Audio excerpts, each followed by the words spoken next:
කරුණාවන්ත ගුණබර සත්පුරුෂ පින්වත්නි ධර්ම සාකච්ඡා වැඩසටහන් මාලාවේ 41 වන ධර්ම සාකච්ඡාවයි අද මේ විදිහට ආරම්භ කරන්නේ. කරුණාවන්ත ගුණබර පින්වත්නි රත්නපුර පදිංචි සුපින්වත් ව්‍යාපාරික ජයලාල් ප්‍රේමසිංහ මැතිතුන් එම පින්වන්ත සාන්තිරන්තුන්ගේ මැතිණිය එම පින්වන්ත දරුතිපල සත්පුරුෂයන් නිර්මාණය කළ මිනිපුර අමාසාති තපෝවන ආරණ සේනාසනයේ සිට අද සජීවීවයි ධර්ම සාකච්ඡා වාරය ආරම්භ කරන්නේ. සමන්ත චක්කවාලීසු අත්‍රා ගච්ඡන්තු දීවතා සද්ධම්මං මුනි රාජස් සුනන්තු සග්ග මොක්කදම් ධම්ම ශ්‍රවණ කාලු අයං බදන්තා ධම්ම ශ්‍රවණ කාලු අයං බදන්තා ධම්ම ශ්‍රවණ කාලු අයං බදන්තා නමෝ තස් භගවතු අරහතු සම්මා සම්බුද්දස්ස නමෝ තස් භගවතු අරහතු සම්මා සම්බුද්දස්ස නමෝ තස් භගවතු අරහතු සම්මා සම්බුද්දස්ස. කරුණාවන්ත ගුණබර සත්පුරුෂ පින්වත්නි ඔයත් අහලා තියෙන පළවෙනි ප්‍රශ්නේ තමයි ගෞරවනීය පින්වත් ස්වාමින් වහන්සේ විරූපාක්ෂ ඒරාපත චබ්බ්‍යාපුත්තක කන්හා ගෞතමක කියන සර්පරාජ කුල හතරට අයත් වන සර්පයින් සහ විස සහිත සතුන් ගැන පහදන්න. මෙම සර්පරාජ කුල හතරට මෛත්‍රිය වැඩිීමේදී අප්‍රමාණා චේතෝ විමුක්තිය සහ මහත්ගත චේතෝ විමුක්තිය කියන දෙආකාරයෙන්ම මෛත්‍රිය වැඩිය හැකිද? සර්පයින්ට මෛත්‍රී වැඩිවීමට යොදාගන්නේ අවීරෝ හෝමි අනීගෝ හෝමි ආදී මෛත්‍රී භාවනා වැකිමද? ධර්මයේ සඳහන් වන පරිදි නාගයන් වර්ග හතරක් ඇත. එනම් අණ්ඩජ, ජලබුජ, සංසීදජ, ඕපපාතික නාගයන් වශයෙන්. මෙම නාගයන් සර්පරාජ කුලවලට අයත් නාගයන් විශේෂයක්ද? ඔබ වහන්සේට උතුම් චතුරාර්ය සත්‍ය අවබෝධය ලැබේවා කියලා. කරුණාවන්ත ගුණබර සත්පුරුෂ පින්වත්නි මෙතනදී දෂ්ට කිරීමෙන් විස ඇතිවන සර්පයෝ වෙනුවෙන්ම තමයි භාග්‍යවතුන් වහන්සේ ඉමානි චත්තාරි අහිරාජ කුලානි කියලා දේශනා කළේ. දෂ්ට කිරීමෙන් විස ඇති යම්කිසි සර්පයෝ වෙනවද ඒ සියල්ලෝම මේ සතර අහිරාජික කුලවලට අයත් වෙනවා. එතකොට විරූපකේ කියලා කියන්නේ විරූපාක්ෂ නාග කුලයේ නැත්නම් විරූපාක්ෂ නාග කුලයේ අය. ඒ වගේම පින්වත්නි අනිත් නාග කුල හතර ගැනත් ඒ විදිහට තේරුම් ගන්නට ඕන. මේ ආකාරයට ඒ භික්ෂූන් වහන්සේ සතර අහිරාජික කුලයන්ට මෛත්‍රිය පතුරවනවා නම් ඒ භික්ෂූන් වහන්සේ සර්පයෙක් දෂ්ට කළත් කලුරිය කිරීමක් මරණයක් වෙන්නේ නැහැ. කලුරිය නොකිරීම තමයි මේ මෛත්‍රී භාවනාවේ මෙතන විශේෂත්වය වෙන්නේ. ඔය පින්වතුන්ට තව අටුවාවෙන් කවුණු දැනගන්න පුළුවනේ. එතනදී දෂ්ට කිරීමෙන් විස තියෙන අය සඳහාම තමයි මේ කවුණ කියලා තියෙන්නේ. දැකීමේ විස ඇතිවීම, ස්පර්ශ කිරීමේ විස ඇතිවීම, සුළඟ මගෙන් විස ඇතිවීම කියන ඒ ඇයට අදාළව නෙමෙයි භාග්‍යවතුන් වහන්සේ දෂ්ට කිරීමෙන් විස තියෙන යම්කිසි කෙනෙක් වෙනවද ඒ සියලුම සර්පයෝ මේ සතර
කරුණාවන්ත ගුණබර පින්වත්නි, නැවතත් ධර්ම සාකච්ඡා වාරයයි ආරම්භ කරන්නේ.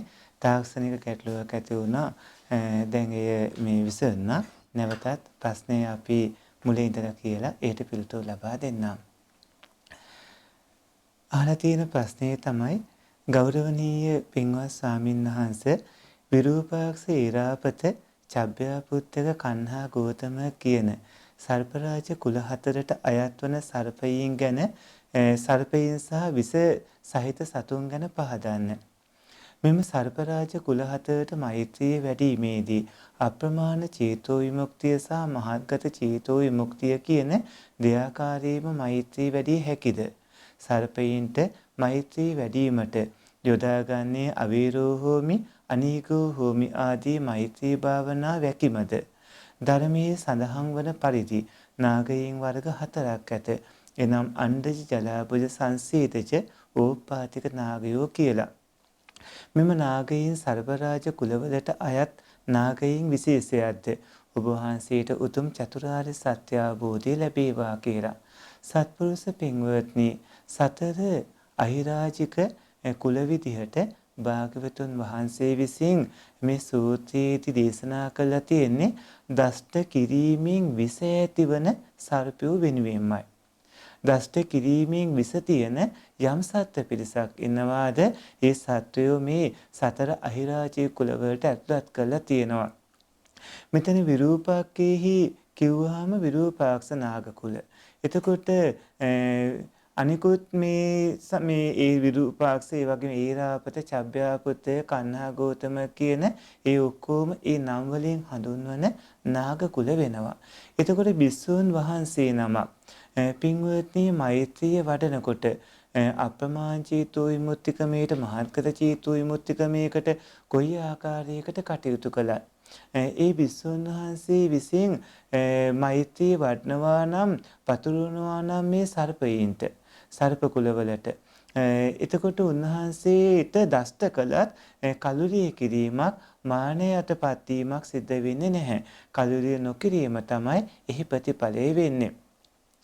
මෙතනදී මේ අහිරාජ කුල කිව්වහම මේ සතර සර්ප කුල භාග්‍යවතුන් වහන්සේ දේශනා කළා තියෙන්නේ දෂ්ට කිරීමෙන් විස ඇතිවන සර්පයෝ වෙනුවෙන්. එතකොට සර්පයන්ගේ විස ඇතිවන ආකාර කීපයක් තියෙනවා, හතර ආකාරයක්. එයින් දෂ්ට කිරීමෙන් විස ඇති වෙනවා, දැකීමෙන් විස ඇති වෙනවා, ස්පර්ශ කිරීමෙන් විස ඇති වෙනවා, සුළඟින් විස ඇති වෙනවා. හැබැයි දැකීමෙන් විස ඇතිවන, ස්පර්ශ කිරීමෙන් විස ඇතිවන, සුළඟින් විස ඇතිවන අයට නෙමේ මෙතනදී දෂ්ට කිරීමෙන් විස ඇති වෙන සර්පයෝ සම්බන්ධවයි දේශනා කළා තියෙන්නේ. දෂ්ට කිරීමෙන් විස ඇති යම් මේ සර්ප පිරිසක් ඉන්නවාද ඒ ඔක්කොම මේ සතර අහිරාජ්‍ය කුලවලට අයිති වෙනවා. මෛත්‍රිය සියලුම සත්වයින්ට සාමාන්‍ය විදිහට වඩන්නට ඕනේ. මෛත්‍රී භාවනා වඩන ආකාරයක් තියෙනවා. මුලින්ම තමන්ට වඩනවා, ඊට පස්සේ අනිත් අයට වඩන්නේ. ඒ වඩනකොට සියලු සත්වයින්ට මෛත්‍රිය පතුරවන්න පුළුවන් විදිහකුත් තියෙනවා. මෛත්‍රී භාවනාවට ආවේනික ලක්ෂණ තියෙන. ඒ වඩන ක්‍රමයක් තියෙනවා. එතකොට ඒ ආකාරයට වඩලා මේ සතර සර්ප කුල වලටත් මෛත්‍රිය වඩන්නට ඕන. එහි අවසානයේදී ආරක්ෂාවත් මේ ඉල්ලන්නට ඕන. මේ පානැති සත්‍යය මට හිංසා නොකරත්වා, මේ පානැති සත්‍යය මා නොපෙළත්වා ආදී විදිහට සියලු සත්වයින්ට මෛත්‍රිය දක්වලා පින්වත්නි තුනුරුවන්ගේ ගුණත් සිහි කරන්නට ඕන. අතීතයේ අපේ මහ බෝධිසත්වයන් වහන්සේ පැවිදිව ඉඳලා අභිඥා උපදවාගෙන වනාන්තරයේ මෙවාසය කළා. ඒ කාලෙදිත් හිටිය ශිෂ්‍ය පිරිසට අතවැසියන්ට සර්පයන්ගෙන් වන කරදර දැකලා අපේ මහ බෝධිසත්වයන් වහන්සේ මේ පිරිත අතීතයේ ඉගැන්නුවා. එතකොට සර්පයන්ගෙන් වෙන කරදර නැතුව ගිය කිසිම වදුරක් සර්පයන්ගෙන් සිද්ධ වුණේ නැහැ. මෙතනදී පින්වත්නි සතර අහිරාජ කුලයන්ගේ දෂ්ට කිරීමෙන් විස ඇතිවන සර්ප පිරිස සම්බන්ධවම තමයි භාග්‍යවතුන් වහන්සේ දේශනා කළේ. ඔය පින්වතුන් ඒ ආකාරයට විරූපාක්ෂ ඒරාපත චබ්බ්‍යාපත කන්හා ගෝතම කියන දෂ්ට කිරීමෙන් විස ඇතිවන සර්පරාජ කුල හතරට අයත් වන සියලුම සර්ප විශේෂයන්ට ඔය පින්වතුන් මෛත්‍රිය පතුරවන්නට ඕනේ. මෛත්‍රිය පතුරවමින් ඔවුන්ගෙන් කිසිදු කරදරයක් Tamanට නොවෙන්නට පින්වත්නි ඒ විදිහට මෛත්‍රිය පතුරවමින් කටයුතු කරන්නට ඕන. මේ සත්‍යයෙන්ගේ මට හිංසාවක් පීඩාවක් නොවේවා කියලා. මෙතනදී අයිති වෙන්නේ මේ සර්ප කුල වලින් පින්වත්නි විස සහිත දෂ්ට කරන සර්ප විශේෂට වලටමයි. එතකොට අණ්ඩ ජලබ සංසේචෝපාතික ආදී විදිහට ගත්තාම මේ අයකින් පින්වත්නි තිරසංගත සත්වයින්ගේ විස සහිත දෂ්ට කරන සර්පයින්ටයි මේ සූත දේශනාවට අදාළ කවුණ අයත් වෙන්නේ. පින්වත්නි ඊළඟට ඔය ඇත්තෝ අහලා තියෙන ප්‍රශ්නේ තමයි පින්වත් ස්වාමින් වහන්සේ ආටානාටිය වෛශ්‍රවණ දෙවියන් විසින් සිදු කළ දේශනාවකි. එනම් දේව භාෂිතයකි. බුදුරජාණන් වහන්සේ එය අනුමත කළ නිසා බුද්ධ භාෂිතයකි. බොහෝ දිනෙක ආටානාටිය සිංහල භාෂාවෙන් ගීතයක් මෙන් කියනු දැක ඇත. ආටානාටිය පිරිත අපගේ භාෂාවෙන් කීමේ වරදක් නැද්ද? ස්වාමින් වහන්සේ නමක් පැවසුවේ ආටානාටිය වෙනත් පිරිත්මින් නොව. එය කියන්නේ නම් දවස් 7ක් පිරිත් කියා 7 වන දවසේ කීමට අනුදැන වදාරා ඇති පිරිතක් බවයි. සීලයේ පිහිටා එක ඉස්පිල්ලක් ඇලපිල්ලක් වෙනස් නොකොට කීමෙන් චාතුරු මහරජික යක්ෂ පිරිස පැමිණෙන බවත් ගෙන්වා ගත්තා වගේම ආපසු යැවිය යුතු බවත් පැවසුවා. ආටානාටි සූත්‍රය දේව සහ බුද්ධ භාෂිතය වූ පාලි භාෂාවෙන්ම කිව යුතුද? සිල්වත් අයෙක්ට අමනුෂ්‍යේ කරදර කළහොත් චාතුරු මහරජික දේව පිරිසේ යක්ෂයින් සිහි කළහොත් ඔවුන් පිහිටවන බව අසා ඇත. මේ පිළිබඳව පහදා දෙන්න. ඔබ වහන්සේට උතුම් ධර්මාභෝධය ලැබේවා කියලා. කරුණාවන්ත ගුණබර සත්පුරුෂ පින්වත්නි, පාලි භාෂාවෙන්මයි ආටානාටිය පිරිත කියන්නට ඕන. වෙනත් භාෂාවකින් නෙමෙයි. ආටානාටිය පිරිත කියන ආකාරයක් තියෙනවා. ආටානාටිය අටුවාවේ ඒ විස්තරේ එනවා. මුලින්ම ආටානාටිය සූත්‍රය කියන්න හොඳ නැහැ. මෙත්ත සූත්‍රය, දජග්ග සූත්‍රය, රතන සූත්‍රය කියන මේ සූත්‍ර දින 7ක් කියන්න ඕන. ඒකෙන් අමනුෂ්‍ය කරදරේ නැති වෙන්නේ නැති වෙනවා නම් හොඳයි. මෙත්ත සූත්‍රය, දජග්ග සූත්‍රය, රතන සූත්‍රය කියද්දී අමනුෂ්‍ය කරදරේ දුරු වෙනවා නම් හොඳයි.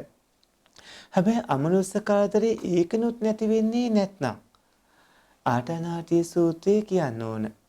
ආටානාටිය සූත්‍රය දේශනා කරන භික්ෂූන් වහන්සේ පිටි හරි මස් හරි වළඳන්න හොඳ නැහැ. සෝහනේ වාසය කරන්නත් හොඳ නැහැ. ඒකට හේතුව තමයි අමනුෂ්‍යයන්ට ඉඩ ලැබෙන හින්දා. පිරිත් කරන තැන කොළ පැහැ ආලේප කරලා පිරිසුදු ආසන පනවලා වාඩි වෙන්නට ඕන. පිරිත් කරන භික්ෂූන් වහන්සේ විහාරයේ ඉඳලා ගෙදරට වැඩම වනකොට පලිස් ආයුධ පිරිවරාගෙන වැඩමවන්නට ඕනේ. අභ්‍යවකාශයේ ඉඳලා ඒ කියන්නේ එලිමහනක ඉඳලා ආටනාටිය පිරිත කියන්න හොඳ නැහැ. දොරජනෙල් වහලා ආයුධ ගත්ත අය පිරිවරාගෙන මෙසිත පෙරටු කරගෙන තමයි කියන්නට ඕන. මුලින්ම සිල්පද සමාදන් කරවා සීලේ පිහිටි අයත් පිරිත් කියන්නට ඕන. මේ විදිහට මුදවන්නට බැරුව ගියෝතින් අර අමනුෂ්‍යයා ඉවත් කරන්න බැරුව ගියෝතින් විහාරයට පමුණුවලා සෑමලුවේ වාඩි කරවල ආසන පූජාව කරවල පහන් දැල්වල සෑමලුව අතු ගාලා මංගල ගාථා කියන්න ඕන. සියලු දෙනා රැස්වලා ගෝසා කරන්න ඕන. විහාර උපවන්හි දෙටුරුකක් තියෙනවා. එහි භික්ෂූන් වහන්සේලා සත්කාර කරන ආදී විදිහට විවිධ ආකාරයට අර අමනුෂ්‍යයාට යන ආකාරයට කවුණු කරන්නට ඕන. මේ විදිහට පින්වත්නි ඒ අමනුෂ්‍යයින් ඉවත් කරන ආකාරයක් තියෙනවා. භික්ෂූන් වහන්සේ කෙනෙක් අමනුෂ්‍යයෙක් භික්ෂූන් වහන්සේ නමකට නම් අරක් ගත්තේ ආසන හොදලා සියල්ල රැස් වෙලා ගෝසා කළ සුවඳ මල් පූජාවන් පවත්ලා පිරිත් කියන්නට ඕන.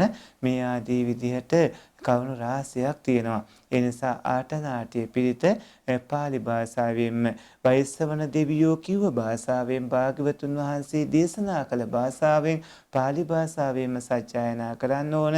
වෙනත් භාෂාවකින් කිව්වා කියලා එහි ප්‍රතිඵල ලැබෙන්නේ නැහැ. ඒ වගේම ඒ කියන ආකාරයක් තියෙනවා. 7 වෙනි දිනයේ කියන විදිහක් තියෙනවා.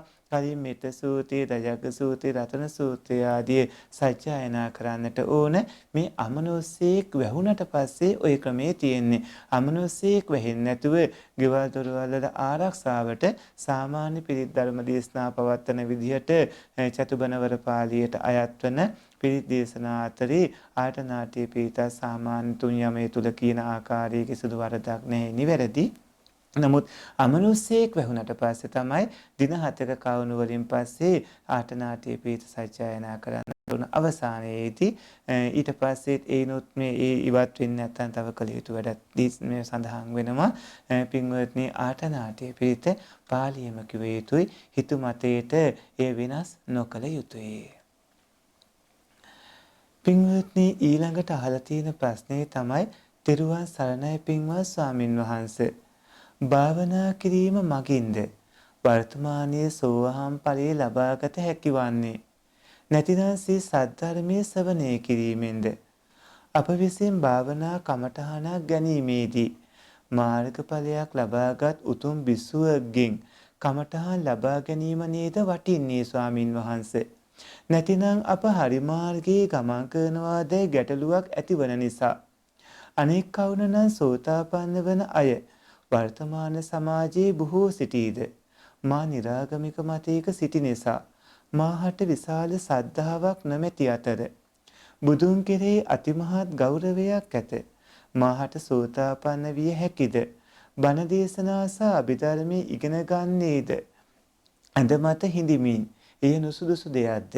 කරුණාවෙන් පහදා දෙන සේක්වා. සාදු සාදු සාදු කියලා.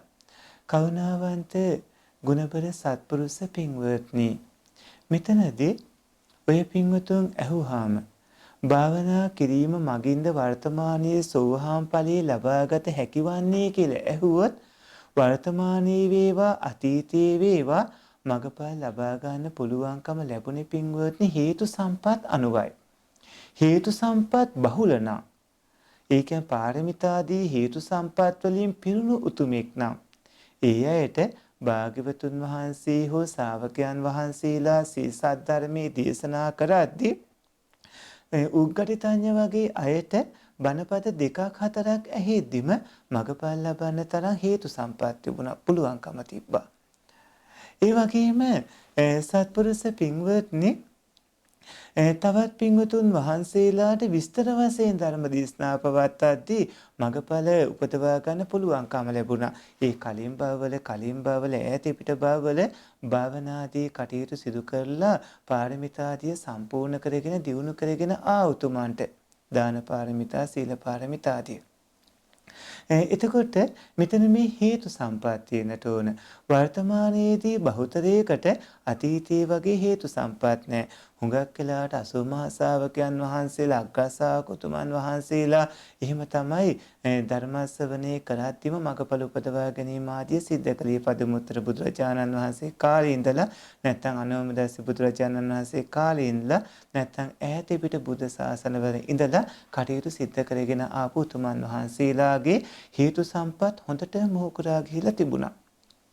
වර්තමානයේදී හේතු සම්පත් දුර්වල නම් හේතු සම්පත් උපදවා ගන්නට පින්වත්නි කටයුතු කරන්නට ඕන.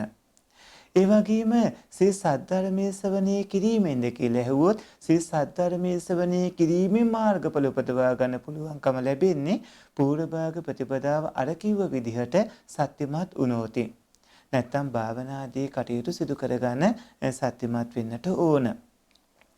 පින්වත්නි අප විසින් භාවනා කමඨහන ගැනීමේදී මාර්ගඵලයක් ලබාගත් උතුම් භික්ෂුවගෙන් කමඨහන් ලබා ගැනීම නේද වටින්නේ ස්වාමින් වහන්සේකොත් ඒක සම්පූර්ණයෙන් වැරදි. ඒකට හේතුව තමයි සියලුම කමඨහන් අයත් වෙන්නේ භාග්‍යවතුන් වහන්සේට, බුදුරජාණන් වහන්සේට. මාර්ගඵල උපදවාගත් භික්ෂුන් වහන්සේ නමකට නෙමෙයි සියලුම භාවනා කමඨහන් අයත් වෙන්නේ. භාග්‍යවතුන් වහන්සේ දේශනා කළ මාර්ගයේ ගිය හින්දායි අර ස්වාමින් වහන්සේට උනත් මාර්ගඵල උපදවා ගන්න පුළුවන්කම ලැබුණේ.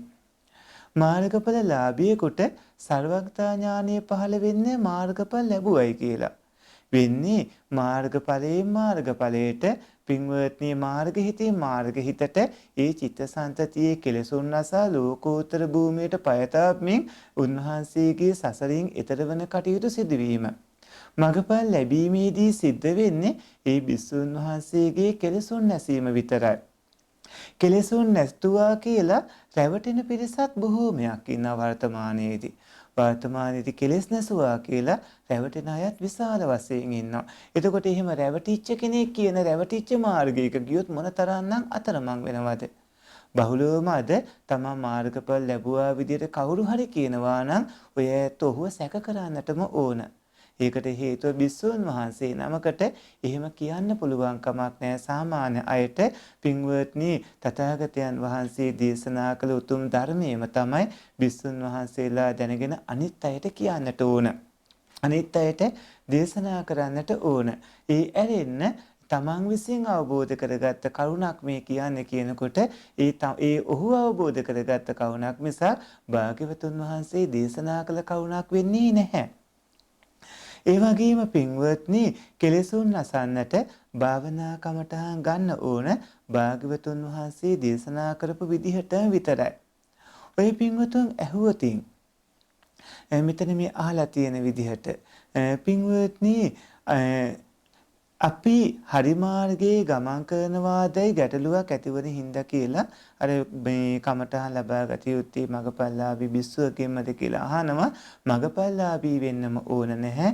මගපල නොලැබූ බිස්සුවක් උනා දේශනා කරන්නට ඕනේ.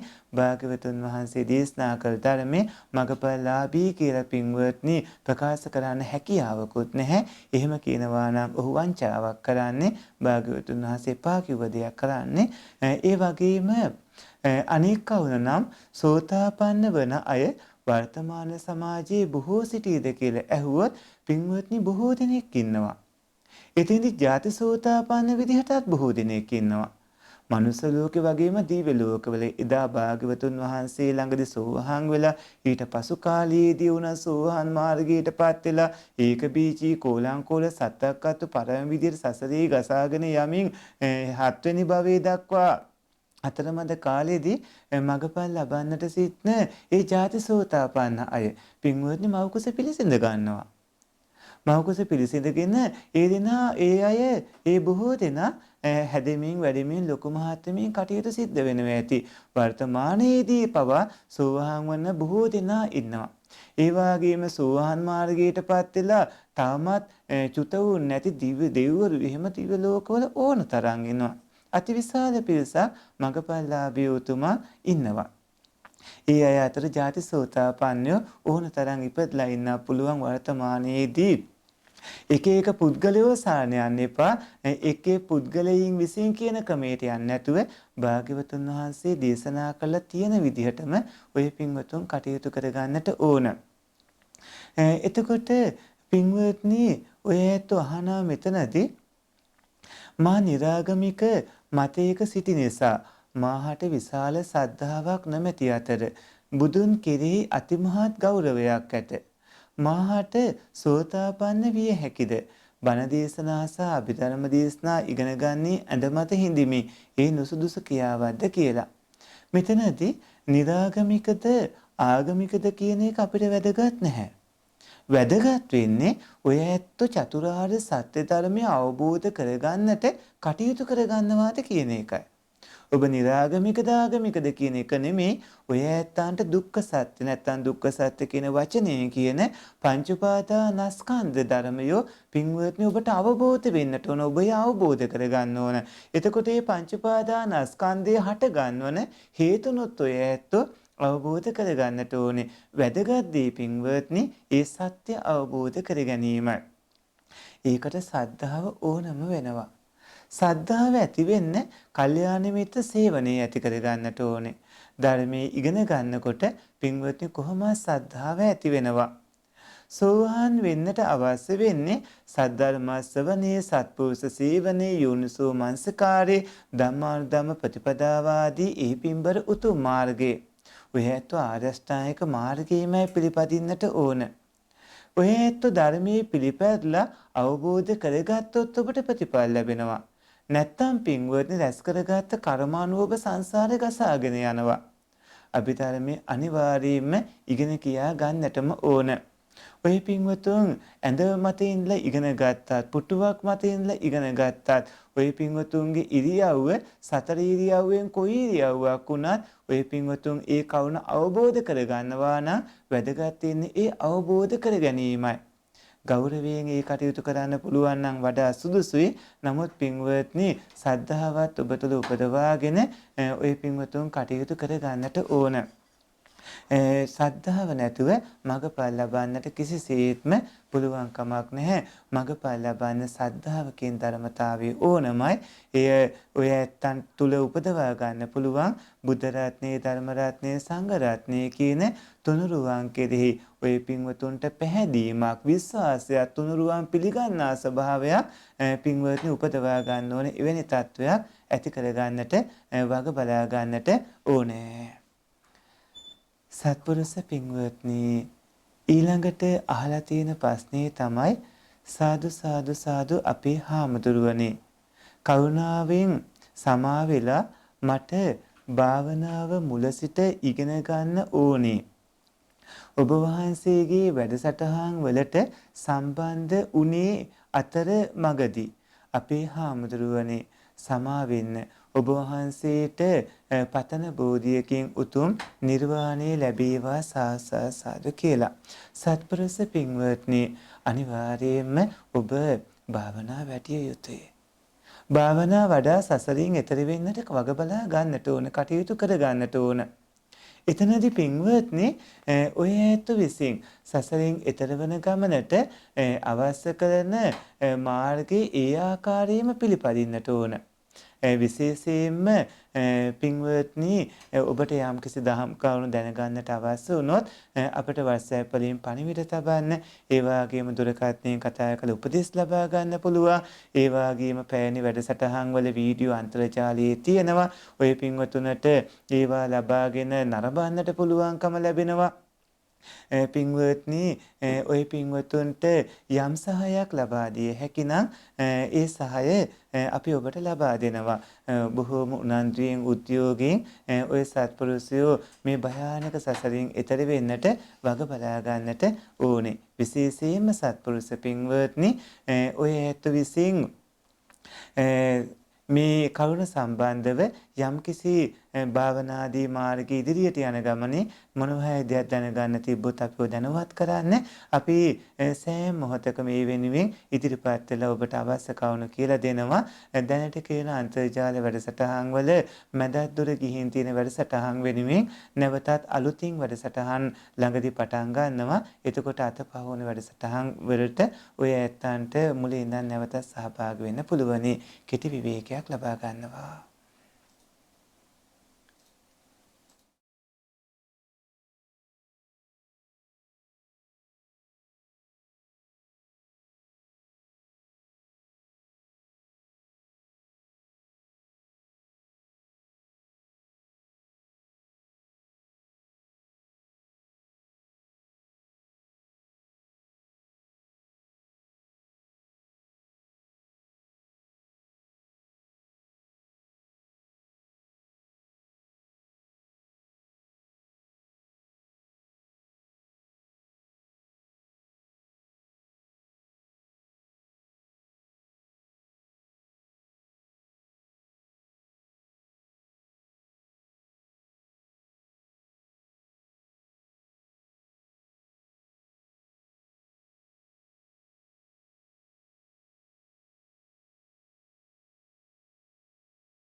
කරුණාවන්ත ගුණබර පින්වත්නි, ඊළඟට ඔය ඇත්තෝ අහලා තියෙන ප්‍රශ්නය තමයි මාපිය කල්යාණ මිත්‍ර පින්වත් ස්වාමින් වහන්සේ, අප මහ බෝසතාණන් වහන්සේ පෙරම් පුරන කාලයේ පින්වත් යසෝදරා දේවිය පිය බිරිඳ නො වූ අවස්ථා තියෙනවද?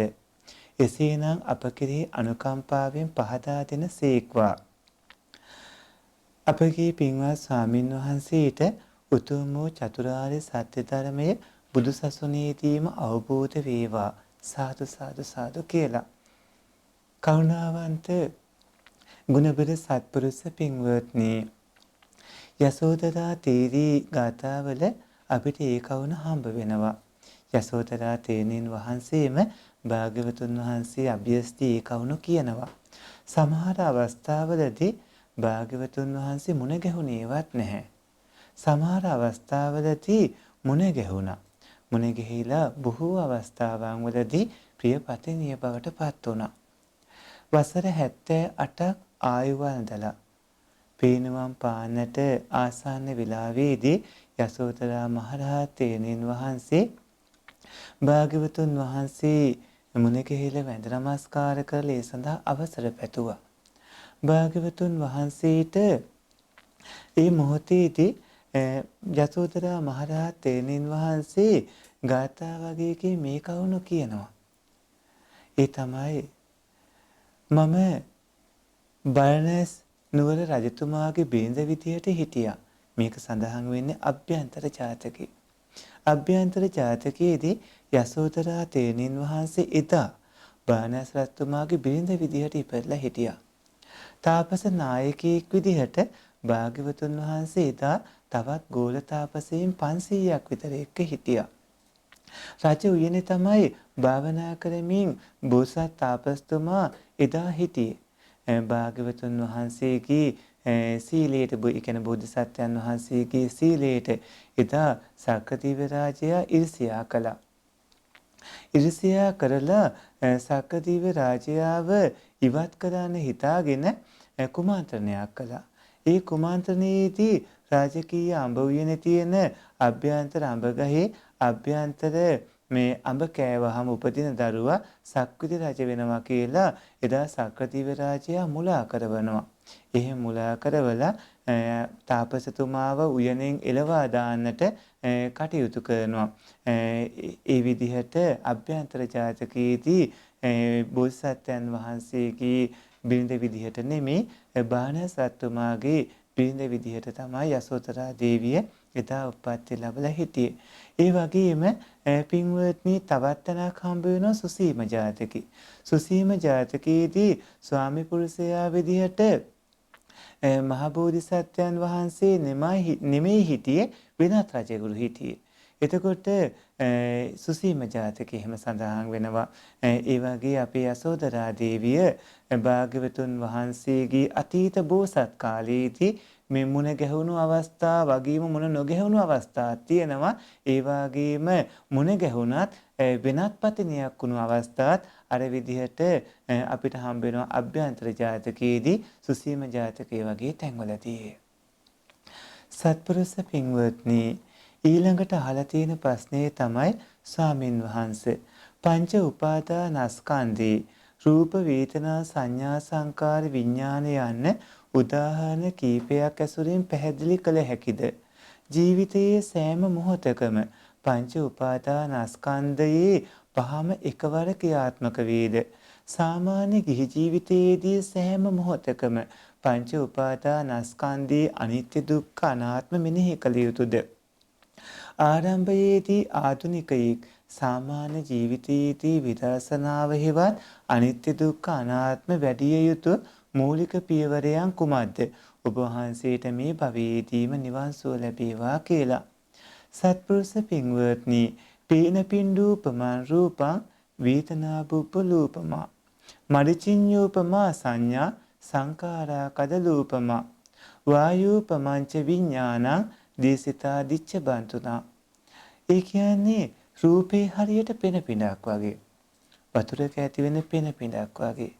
මේ රූපේ ඇතිව නැතුව යන ස්වභාවයෙන් යුක්තයි. වේදනා පින්වත්නි හරියට දිය බුබුලක් වගේ. වතුරේ ඇතිවන දිය බුබුලක් වගේ. සංඥාව හරියට කාන්තාරේ ඈත වතුර තියනවා වගේ පේන අපි රැවටෙන මිරිඟුවක් වගේ. සංස්කාර හරියට කෙහෙල් කඳක් වගේ. විඥානයේ මායාවක් වගේ. භාග්‍යවතුන් වහන්සේ මේ විදිහට දේශනා කළා. ඔය පින්වතුන් යෝනිසෝ මනසකාරයෙන් ඉන්න රූපය පින්වත්නි අටවිසි රූපේ බව තේරුම් ගන්න.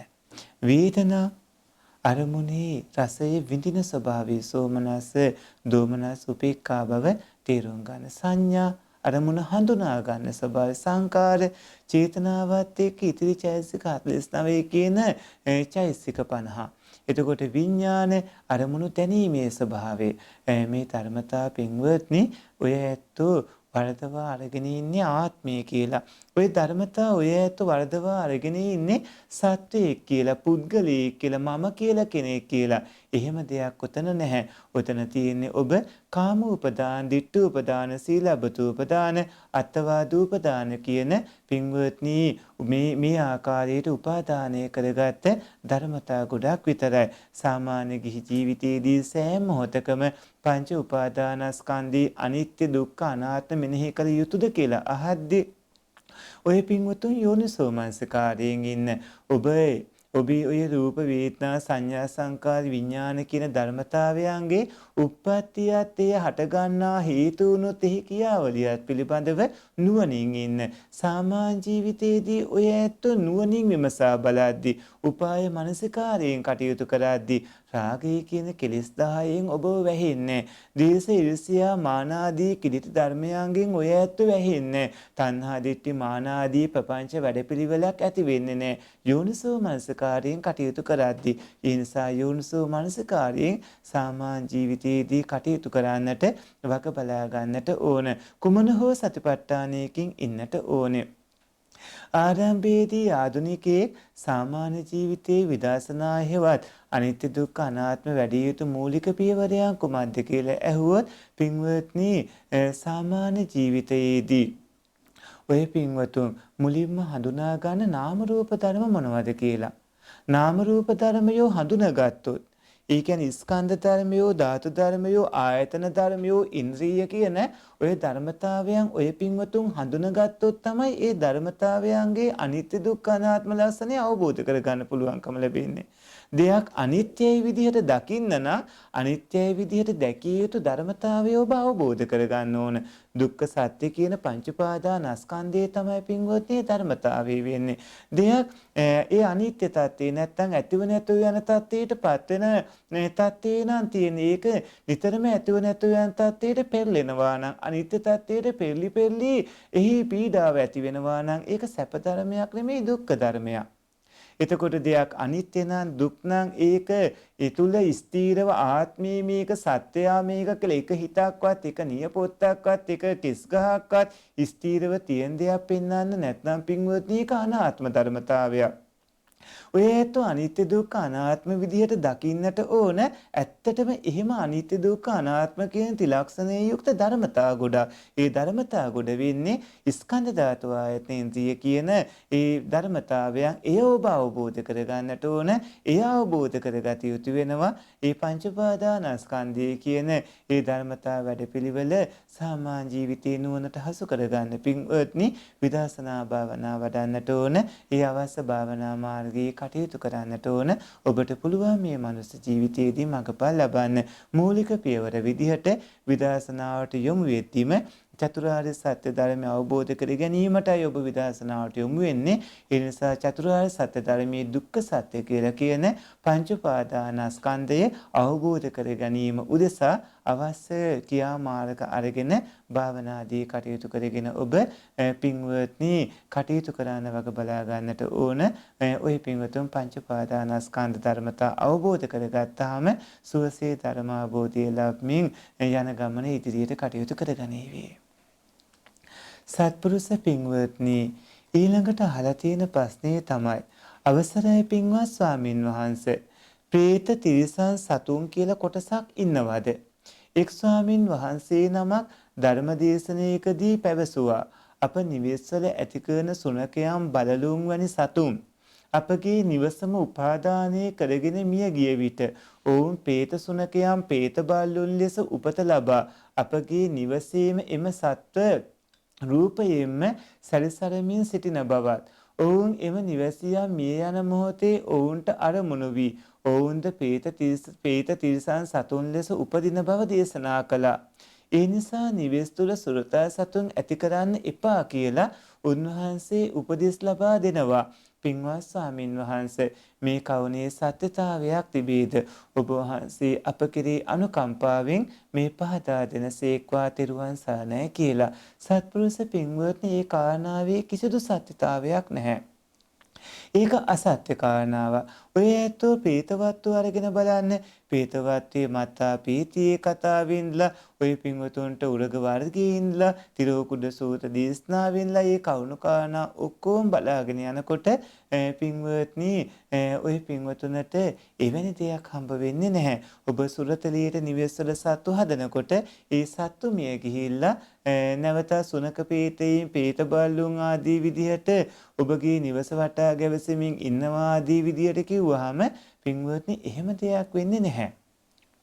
මෙතනදී මේ ලෝකයෙන් පහව ගිය අය කියන අදහසෙන් තමයි පින්වත්නි ප්‍රේත කියන වචනය කියන්නේ. ප්‍රේත කියන වචනේ සමහර තැන්වල මළගිය අයටත් කියනවා.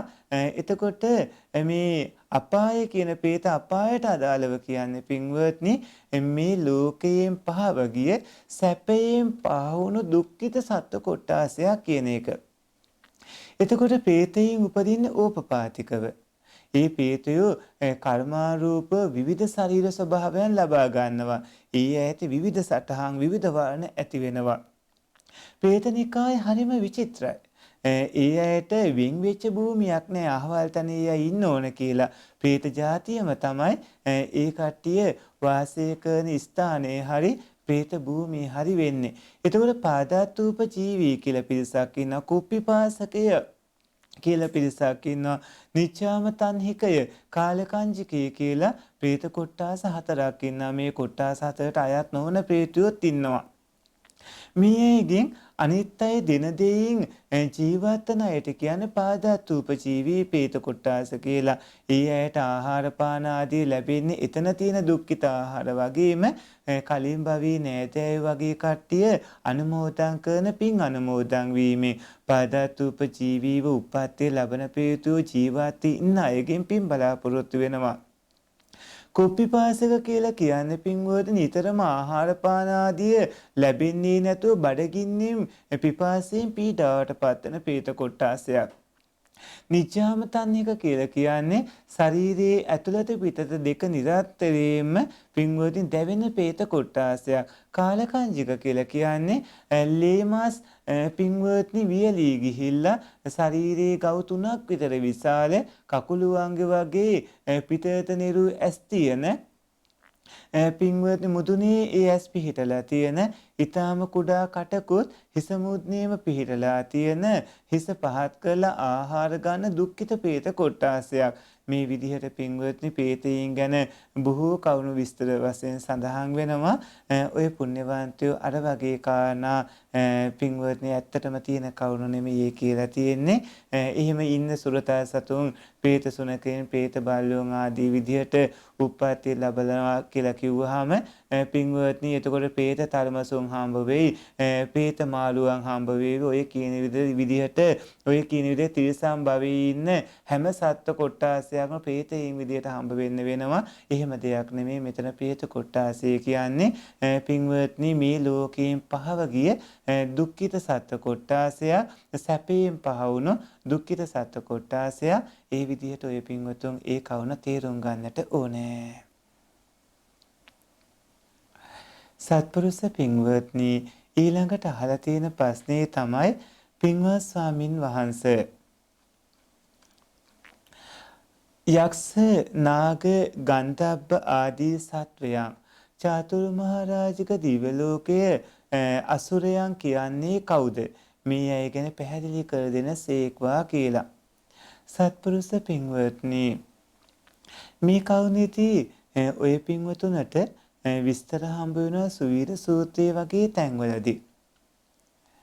දේවනගරය අසුර නගරය කියලා පින්වත්නි වෙනම නගර දෙකක් තියෙනවා.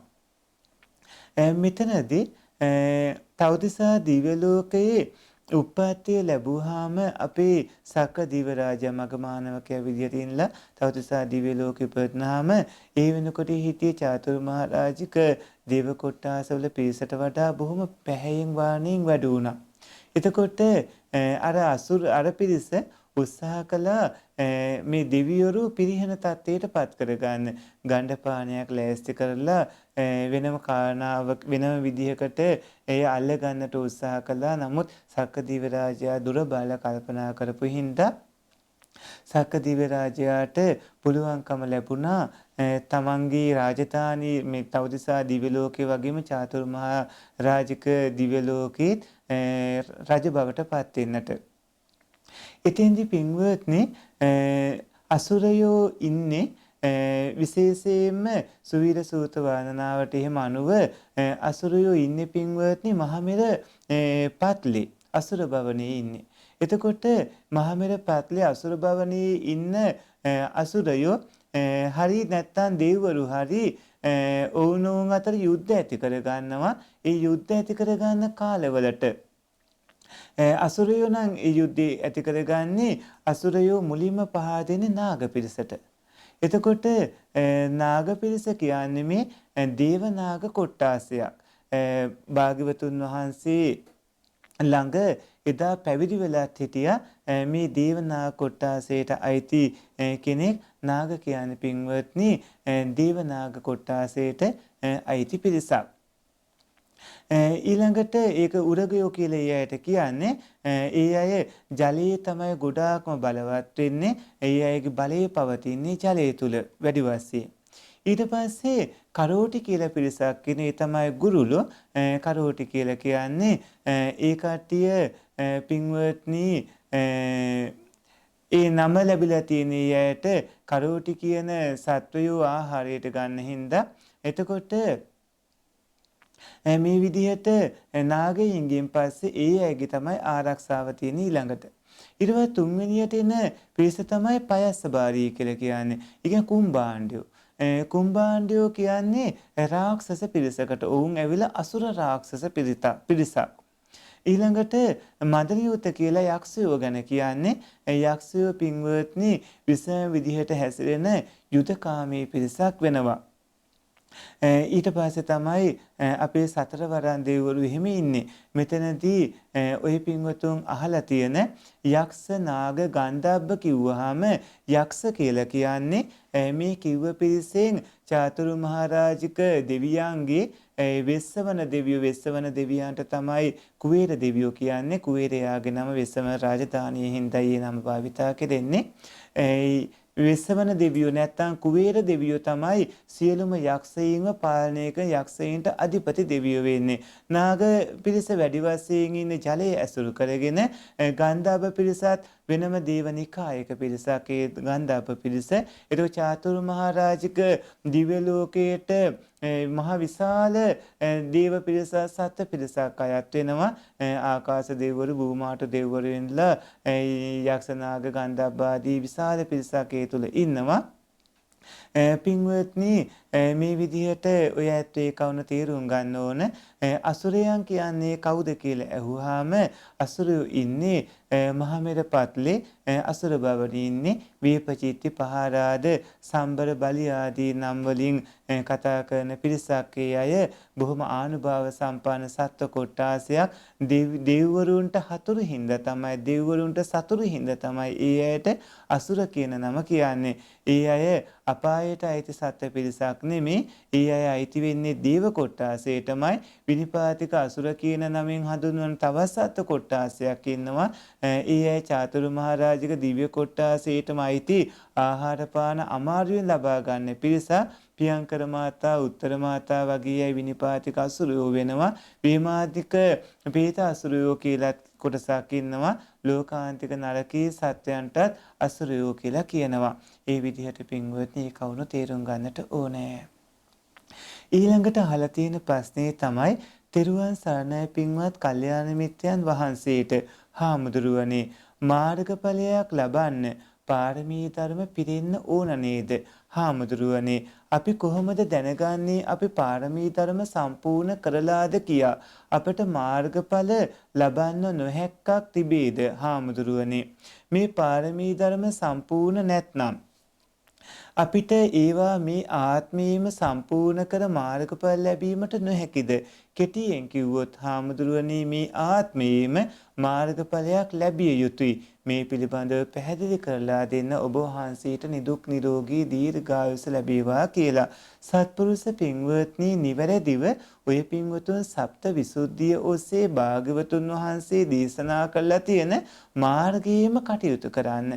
ඔය ඇතු ස්කන්ධ ධාතු ආයතන ආදී ධර්මතා හොඳින් අවබෝධ කරගෙන පටිච්චසමුප්පාද ක්‍රියාවලිය හොඳට තේරුම් අරගෙන ඔය පින්වතුන් කටයුතු කරන්න. ඔය පින්වතුන්ට එතකොට මාර්ගඵල ලබන්න පුළුවන්. යම් හේකින් පාරමිතා ඔබට සම්පූර්ණ වෙලා තියෙනවා නම් ඔබට පුළුවන් මාර්ගඵල ලබා සසරින් එතර වෙන්නට. නමුත් පින්වත්නි පාරමිතා සම්පූර්ණ වෙලා නැහැ කියම කලබල වෙන්න දෙයක් නැහැ. ඔය පින්වතුන් දැන් මේ විදියට මගඵල ලැබීමේ අදිස්ථානයෙන් අවශ්‍ය කටයුතු ටික කරගෙන ගියේ හින්දා ඒ හේතු සම්පත් වෙලා ඊළඟ භවයේ පින්වත්නි ඔබට මගඵල උපදවා ගන්න පුළුවන්කම ලැබේවි. මෙතෙන්දි බැරි වුණොත් බැරි වෙන්නේ ඔබේ පාරමිතා සම්පූර්ණ වෙලා නැති හින්දා. හැබැයි ඔය ඇත්තෝ දැන් මේ කටයුතු කරගද්දි ඒ හේතු සම්පත් හින්දා අනාගතයේ මගඵල ලබා සසරින් එතර වෙනවා. මේ භවයේ මගඵල ලබන්න අනිවාර්යයෙන්ම ඔබට පුළුවනි. පින්වත්නි මේ කිව්ව විදිහට සප්ත විසුද්ධිය ඔස්සේ කටයුතු කළොත් සප්ත විසුද්ධිය අපි විස්තර කළේ නැහැ. සප්ත විසුද්ධියේදී සීල විසුද්ධිය, චිත්ත විසුද්ධිය, ditthi විසුද්ධිය, කාංකා විතරන විසුද්ධිය, මග්ගමග්ග ඥාන දර්ශන විසුද්ධිය, පටිපදා ඥාන දර්ශන විසුද්ධිය, ඥාන දර්ශන විසුද්ධිය කියලා තියෙනවා. ඒ විස්තර ඒ අදාළ පොත්පත් වලින් දැනීගෙන කටයුතු කරන්න. අපිත් ඒ පිළිබඳ දේශනා බොහෝමයක් පවත්වලා තියෙනවා. අවශ්‍ය වුණොත් තව කවණු අහන්න. එතකොට කවණු විස්තර කළ දෙන්න පුළුවන්.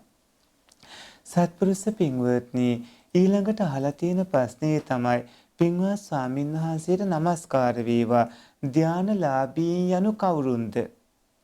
ධානයේ යනු භාවනා සමාධිය පවත්නා කාලය තුලදී පමණක් පවතින සහ භාවනාවෙන් නැගී සිටිපසු නැති වී යන්නක්ද? ධානලාභී මරණේ මතු බඹලෝ උපදින්නේ භාවනා සමාධිය තුල සිටින අවස්ථාවක මිය ගියොත් පමණක්ද?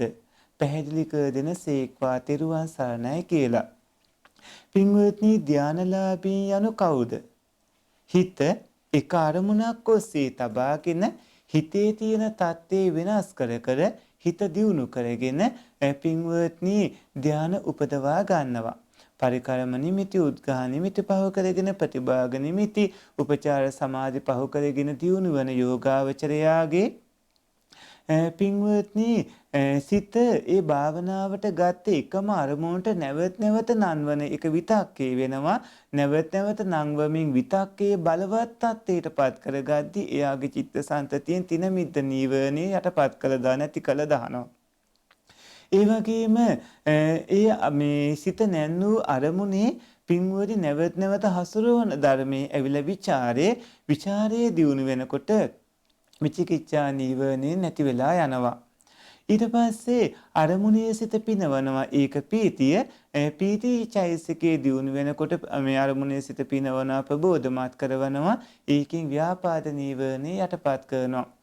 සුඛය කියලා කියන්නේ අරමුණේ රසය ආස්වාද කිරීම.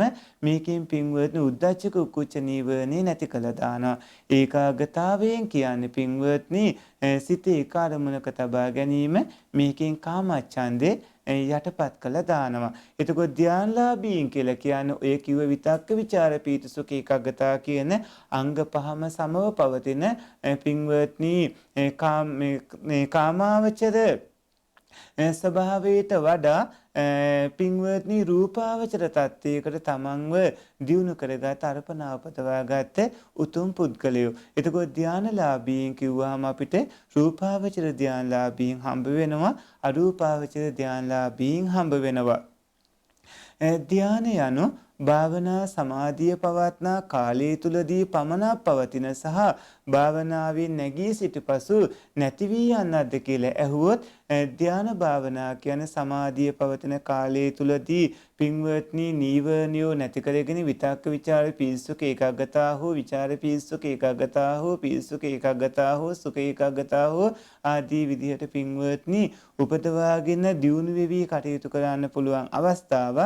එයින් අවදි වුණාට පස්සේ සාමාන්‍ය ජීවිතයේදී කටයුතු කරන්න පුළුවන්කම ලැබෙනවා. හැබැයි නීවරණියෝ මතුවෙනකොට දුර්වල වීගෙන යනවා ධ්‍යාන ස්වභාවයන් නැවත ධ්‍යාන වලට සමවැදීමින් ඒ දියුණු තියුණු තත්ත්වයට පත් කර ගන්නට කටයුතු කර ගන්නට ඕන. එතකොට ධ්‍යානයේ යනු භාවනා සමාධිය පවත්නා කාලය තුලදී පමණක් පවතින සහ භාවනාවේ නැගී සිටි පසු නැති වී යන්නක්ද කියලා ඇහුවොත් භාවනාවේ නැගී සිටි පසු පින්වත්නි විවිධාකාර අරමුණුත් එක්ක මිශ්‍ර වෙලා කටයුතු කරද්දී අර ධ්‍යාන තත්ත්වයේ යටපත් වෙලා යනවා. නමුත් පින්වත්නි ධ්‍යානය සම්පූර්ණයෙන්ම චිත්තසංතතිය ධ්‍යානයට හුරු කරපු වැඩපිළිවෙලින් ඉවත් වෙන්නේ නැහැ. ධ්‍යානලාභී මානෙන් මතු බඹලෝ උපදින්නේ භාවනා සමාධිය තුල සිටින අවස්ථාවක මිය ගියොත් පමණක්ද කියලා ඇහුවොත් නැහැ පින්වත්නි. අර කලින් කිව්වා වගේ ධ්‍යානයෙන් නැගිට්ටට පස්සේ ඒක ධ්‍යානය තුල ඒ කියන්නේ අර නීවරණ ධර්මතා නැති කරගත ස්වභාවයෙන් එයා සම්පූර්ණ ඉවත් වෙන්නේ නැහැ. එයා ගරුක කර්ම ස්වභාවය ඒ භාවනා වේදීම ඉන්න ඕන නැහැ. යා නැවත බ්‍රහ්ම ලෝකයක උපදින්න. මොකද කාමච්ඡන්දය නැති කරපු අංගයේ බලවත් යෙත්නවා. ව්‍යාපාදයේ තියෙන මිත්‍ය උද්දච්ච කුක්කුච්ච විචිකිච්ඡාව නැති කරපු ධානාංග පිරිහෙන්නේ නැතුවේ චිත්ත සංතතිය තුළ බලවත් පවතින හින්දා පුරුදු පුහුණු කරලා තියෙන හින්දා කැමැති ඕනෑ වෙලාවක නැවත ධානයට සම්වාදින්න පුළුවන් තත්වයක් හරි ගස්සගෙන තියෙන හින්දා ඒ ධානලාභී මානිම්මත්තේ පින්වත්නි උපදින්නට භාවනා සමාධිය තුලම ඉන්න අවශ්‍ය නැහැ. ගරුක කර්ම විදියට ඒක උපකාර වෙනවා. ඊළඟ භවයේ බ්‍රහ්ම පාරිසජ්ජ බ්‍රහ්ම පුරෝහිත මහා බ්‍රහ්ම කියන ප්‍රථම ධානයේට අනුරූප බ්‍රහ්ම ලෝක තුනේ හරි පරිත්තාව අපමානා වාබස්සද කියන ඊළඟ ධානයේට පරිතසුභ අපමා සුභ සුභ කියන ඊළඟ ධානයේට පින්වත්නි වේහප්පලේ කියන ඊළඟ ධානයේට එතකොට මේ අසඤ්ඤ සත්‍යයේ වැරදි ක්‍රමයකට භාවනාවට දියුණු කරගෙන ඒ තැනකට යන තැනක් අරූපාවචර ක්‍රමයට ඊළඟට ආදී විදිහට එම උපදවාගෙන තියෙන ධානයට අනුරූපව උප්පත්තිය ලබනවා. සත්පුරුෂ පින්වත්නි ඊළඟට අහලා තියෙන ප්‍රශ්නේ තමයි ගරු ස්වාමින් වහන්සේ අපේ ධනවත් බෞද්ධ අය විශාල වේදම් කරමින් දහස් ගණන් මල් පූජාවන් ගොඩක් රෙදි යොදවා කපුරු පූජාවන් කිරියාහාර වැනි එකම දිනයකදී ගොඩක් දෙනෙක් එකම පූජ්‍ය ස්ථානයකට පූජා කරනවා. සමහර විට මේ පරිසරයට දියම් බලපෑමක් සිදු වෙනවා. මේ මුදල් යොදවා ඒ පොසත් මහතුන්ට බුදුසසුනට අවශ්‍ය යමක් කිරීමට පුළුවන් නම් එය පහදවා දෙනමින් කරුණාවෙන් ඉල්ලමි කියලා. සත්පුරුෂ පින්වත්නි සීලම දානයන්ට වඩා උතුම්ම දානය ධර්ම දානයයි. ආමිස දානයන්ගේ මහත්ඵල මහානිසංස ලැබෙනවා. නමුත් ධර්ම දානයම සිද්ධ කරන්න කටයුතු කරනවා නම් ලෝවැසියන් ධර්මයේ දැනගන්න හින්දා බොහෝ මඟපල්ලාභීන් ලෝකේ විවිධ තැන් වලින් බිහි වේවි. ඒ උතුම් පින්කම හින්දාම ඒ පින්වතුන්ට මඟපල් ලබන්නට හේතු සම්පතුත් පින්වත්නි බොහෝමයක්ම සැකසෙනවා. ඉතින් මල් පූජාවේ මානසංශ බොහෝමයක් තියෙන මනාප දේවල් දුන්නාම මනාප දේවල් ලැබෙනවා. අග්‍රේව දුන්නාම අග්‍ර දේවල් ලැබෙනවා. කපුරු පූජා එහෙම මහත්ඵල මහානිසංස ලැබෙනවා. මල් පූජාදී මහත්ඵල මහානිසංස ලැබෙනවා. කිරියාහාර ආදී මහත්ඵල මහානිසංස ලැබෙනවා. නමුත් පින්වත්නි ආමිස පූජාවට වඩා ඔය ඇත ප්‍රතිපත්ති පූජා වැදගත් වෙනවා. ඔය පින්වතුන් ධර්මයේ දන් දෙන්නට ඕන. ධර්මයේ දන් දෙමින් ඔය ඇතෝ ධර්ම අවබෝධය ලබා සසරින් එතර වෙන්නට කටයුතු කරගන්නට ඕනේ.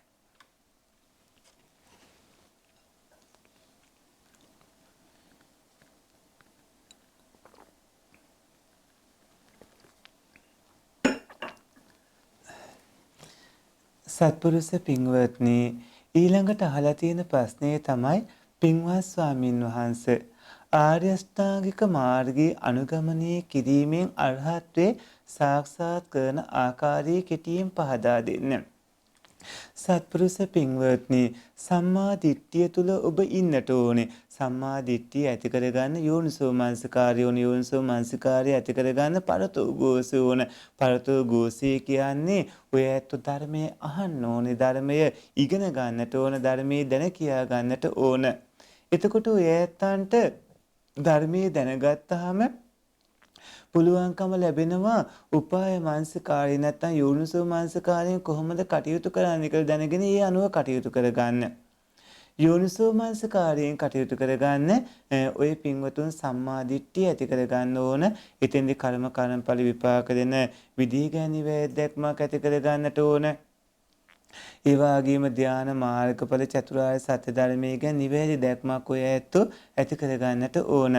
ඒ වගේම සම්මා සංකප්ප නෙක්ඛම්ම අව්‍යාපාද අවිහිංසා කියන සම්මා සංකප්පය ඔබ තුල පින්වත්නි ඔබ ඇති කරගන්නට ඕන. ඒ වගේම සම්මා වාචා කම්මන්ත විදියට ඔබ සතු මැරීමෙන් වැළකීම කියලා මේ සොරකම් කිරීමෙන් වැළකීම කාමයේ වාදව හැසිරීමෙන් වැළකීම කියන සම්මා කම්මන්තයට අදාළ කවණු ආරක්ෂා කරගන්නට ඕනේ. සම්මා වාචාක මුසාවාදා පිස්නා වාචා පරුසා වාචා සම්පප්පලාපා පින්වත්නි ඒවා ආරක්ෂා කරගන්නට ඕන. ඔය ඇත්තෝ සම්මා කම්මන්ත වාචා දෙකින් යුක්තව දැහැමෝපයාගත් දැහැමි ධනෙන් ජීවත් වෙන්නට ඕන. ඒ වගේම චිත්තසංතතිය තුළ නූපන් අකුසල් නූපදවන්නට වීර්ය කරන්න ඕන. උපන් අකුසල් දුරු කරන්නට වීර්ය කරන්න ඕන. නූපන් කුසල් උපදවන්නට වීර්ය කරන්න ඕන. උපන් කුසල් වැඩි දියුණු කරගන්නට වීර්ය කරන්න ඕන. ඊට වගේම සතර සතිපට්ඨාන සිහියෙන් ඉන්නට ඕනේ. ඒ වගේම ඔය පින්වතුන් බලවත් කුසල් සිතේ බලවත් ඒකාග්‍රතාවයන් සමාධි තත්ත්වයන් එහෙම ඇති කර ගන්නට ඕනේ. ආර්ය අෂ්ටාංගික මාර්ගයේම පිළිපදින්න ඕන. ආර්ය අෂ්ටාංගික මාර්ගයේ පිළිපදනකොට පින්වත්නි ඔය ඇත්තන්ට සම්මා දිට්ඨිය දියුණු වෙවි කටයුතු කර කුසලයේ වර්ධනය වෙවි වෙනකොට සීලාදී ධර්ම උපකාරය ලැබෙනකොට බෝධිපාශික ධර්ම වැඩෙන මාර්ගය තමයි ආර්ය අෂ්ටාංගික මාර්ගයේ. බෝධිපාශික ධර්ම වැඩෙන්න පටන් ගන්නවා. එතකොට ඔය පින්වත්නි විදර්ශනාවට නන්වා කටයුතු කරන්නට ඕන. මේ සියලුම ධර්මතාවයන් රූප ධර්ම විදියට නාම ධර්ම විදියට දකිමින් සියලුම සාංශාරික සත්වයෝ මම ආත්මය කියලා හිතන් ඉන්නේ සියලු ධර්මතාවයන් එහෙම දෙයක් නැහැ. මෙතන නාම රූප ධර්ම ගොඩක් ස්කන්ධ ගොඩක් ආදී විදියට අවබෝධ කරගෙන කටයුතු කරගන්නට ඕනේ. පින්වත්නි ආර්ය අෂ්ටාංගික මාර්ගයේම අනුගමනය කරන්නට වකබලා ගන්නට ඕනේ. සත්පුරුෂ පින්වත්නි ඊළඟට අහලා තියෙන ප්‍රශ්නේ තමයි තෙරුවන් සරණයි පින්වත් කල්යාණ මිත්‍රයන් වහන්සේට අප පොය දිනට අටසිල් හෝ දසසිල් සමාදන් වෙද්දී සමහර අය සවස 5ට පමණ සිල් පවාරණය කරනවා. තවත් අය රැය 5 වන තුරුම සීලය රකින්නවා. හාමුදුරුවනේ මෙහිදී උච්චාසයන මහාසයනා සිල්පදයේදී අර රැය 5 වන තුරුම සිල් රකින්න උදවියට රාත්‍රී කාලයේදී නිින්දට යන විට ඇඳට ගියොත් ඒ සිල්පදේ කැඩනවාද හාමුදුරුවනේ? මේ ගැන වදානසේක්වා ඔබ වහන්සේට නිදුක් නිරෝගී දීර්ඝායුෂ ලැබේවා කියලා. සත්පුරුෂ පින්වත්නි උච්චාසයන මහාසයනා වීරමණී සික්ඛාපදං සමාදියාම කිව්වහම මම සසර දුකින් මිදීම පිණිස උස්සාසන මහාසන පරිභෝග කිරීමෙන් වෙන් වී වාසය කිරීමේ සිල්පදයේ සමාදන් වෙමි. මෙතනදී උච්චාසයන මහාසයන සිල්පදයේ කියන්නේ පින්වත්නි එක අංග 4කින් කැඩෙන්න ඕන සිල්පදයක්. එතෙන්දී අංග 4ක් කිව්වහම අකප්පියා සන්තරණ අතිරේකප්ප මානතා සයනාසනතා තස්මින් උච්චානස චාතුරෝ අකප වූ මහා ආසනයක් වීම ඒක පරිභෝග කිරීම අකප වූ ශාසනයක් වීම ඒක පරිභෝග කිරීම ඔන්න ඔය කියන අංග 4 සිද්ධ වුණොත් උච්චාසයන සිල්පදේ කැඩනවා. සිල් සමාදන් වන දිනයේදී පින්වත්නි ඔය ඇත්තෝ බිම නිදා ගන්න පුළුවන් නම් වඩාම මේ සුදුසුයි. එහෙම නැතිනම් ඔය පින්වතුන් අඟල් 18කට අඩු ඇඳක් භාවිතා කළාට වාදයක් නැහැ. සුඛභෝගී ආදී ඒ කරුණු ගැන සැලකිලිමත් වෙන්න ඕනේ. ඒව නොවන ආකාරයට කටයුතු කරගන්නට ඕන. අකපූ මහාසනයක් වීමේ පරිභෝග කිරීම, අකපූ ශාසනයක් වීමේ පරිභෝග කිරීම කියන ඒ අංග හතර තමයි උච්චාසන සිල්පදේ කැඩෙන්නට හේතු වෙන්නේ. සත්පුරුෂ පින්වත්නි, ඊළඟට අහලා තියෙන ප්‍රශ්නේ තමයි තෙරුවන් සරණයි පින්වත් කල්යාණ මිත්‍ර ස්වාමින් වහන්සේ, මුගලන් මහරහතන් වහන්සේ නිල් පැහැයෙන් දැක්වෙන්නේ ඇයිද ස්වාමින් වහන්සේ? ඒ උන්වහන්සේ පිනක විපාකයක්ද? පතන්න අවබෝධයකින් අමා මහ නිවන් සුව ලැබේවා සාදු සාදු සාදු කියලා. සත්පුරුෂ පින්වත්නි, ඒ මුගලන් මහරහතන් වහන්සේගේ පිනක විපාකයක් නෙමෙයි. ඒ පවක අකුසල විපාකයක්. අතීතයේදී බිරිඳගේ නොමග යැවීම හින්දා මව්පියන් ඝාතනය කිරීමේ අකුසල කර්මයේ වර්තමාන විපාකයේ විදියට ඉතුරුනේ අපේ මුගලන් මහරහතන් වහන්සේගේ මුළු ශරීරයේම අර විදිහට ඇඟිල්ලක් තැළුණට පස්සේ ඇතිවන ඒ තද නිල් පාටට හුරු පාට වගේ තත්ත්වයට පත්වීම. ඒ කියන්නේ අතීත භවයක මව්පියන් සොහොන් පිට්ටනියකදී පහා දීලා ඝාතනය කරනවා. ඒ අකුසල විපාකය නිසා තමයි මොගලන් මහරහතන් වහන්සේගේ ශරීරයේ නිල් පැහැ උනේ. සත්පුරුෂ පින්වත්නි, ඊළඟට අහලා තියෙන ප්‍රශ්නේ තමයි මේ ලෝකයේ සත්වයෙකු හටගත් තැනක් ඇති. දැන් කියනවානේ සංසාරයේ අනාදිමත් කාලයක සිට අපි ආවා කියලා. මුල්ම අවස්ථාව මොකද්ද? ජල අංශු හා වාතයේ එකතු වී මේ ශාරීරික හා සිත හැදුනාද? නැත්නම් වෙන යම් ක්‍රමයකින් හැත්නාද? මේවා තාපනීය ප්‍රශ්න. මේ කියලා වැඩක් නැහැ කියලා මග අරින්න එපා. මේවා නිවනට අදාළ නැහැ කියලා කියන්න එපා. මේකට උත්තර ඕනේ කියලා අපෙන් අහලා තියෙනවා. සත්පුරුෂ පින්වත්නි, අනිවාර්යයෙන්ම ඕකට අපි උත්තර දෙනවා. ඉතින් අපි ওই පින්වතුන්ට කිව්වේ නෑනේ උත්තර දෙන්නේ නෑ කියලා. මේවා තාපනීය ප්‍රශ්න, මේවා කියලා වැඩක් නෑ කියලා මේවා මග හරින්න හැදුවේ නෑනේ. ඔය ඇත්තන්ට අපි උත්තර ලබා දෙනවා. හැබැයි ඔය ඇත්තෝ මෙන්න මේකට උත්තරයක් දුන්නොත්, පින්වත්නි, මේ අහන ප්‍රශ්නෙට උත්තරයක් දුන්නොත් ඔබ අහපු ප්‍රශ්නෙට මම පිළිතුරක් ලබා දෙනවා. ඒ තමයි පෘථිවියට වඩා පින්වත්නි හිතන්නකෝ ඉර. නිකන් පෘථිවියට වඩා ඉර කොච්චර ලොකුද? බුද්ධ මම අහන ප්‍රශ්නේ මේ බුද්ධ, සිකුරු, පෘථිවිය, අඟහරු, බ්‍රහස්පති, සෙනසුරු, යුරේනස්, නෙප්චූන්ලා ගැන නෙමෙයි. මම මේ අහන්නේ පින්වත්නි ඔබේ විශාල ගහ වස්තු වලට යනකොට දැන් ඉර හිතානේ ඉර කොච්චර ලොකුයිද? එතකොට ඒ ඉරට වඩා විශාල ගහ වස්තු කොච්චර තියෙනවද? මන්දාකිනේ, සීරපත. ඕවා ඉක්මවා ගියාම මේ විශ්වයේ කෝටි ලක්ෂයක් සක්වල පින්වත්නි විනාශ වී පවතිමින් මොනතරම්නම් සක්වල ප්‍රමාණයක් විනාශ වෙලා යනවද? ওই විනාශ වෙලා යන සක්වල ප්‍රමාණය අතරේ පින්වත්නි අපි මේ ඉන්න කෙලලක්ෂයක් සක්වල විනාශ වෙලා යද්දී ඈත පිට තියෙන තවත් ස්ථානවල ඒවා විනාශ නොවී තියෙනවා. මේ කෙලලක්ෂයක් විනාශ වෙලා ගියාට විනාශ නොවන සක්වල වල ප්‍රමාණයත් අතිවිශාල වෙනවා. එතකොට ඒ විනාශ නොවන තැනකට මෙතන ආනන්තරේ පාප කර්ම කරගත්ත අය නැතුව නියති මිත්‍යා දෘෂ්ටිය කරගෙන අවීචී ආදී තැන්වල ඉන්න අය උප්පත්තිය ලබන්න පුළුවන්. එතකොට ඔය ඇත්ත කියන්න බලන්න පින්වත්නි, ඔය කෝටි ලක්ෂයක් සක්වල ආදී ඔක්කොම කොයි විදිහට හටගන්නේ නැද්ද? කොයි විදිහට ඕව හටගන්නේ නැත්තේ?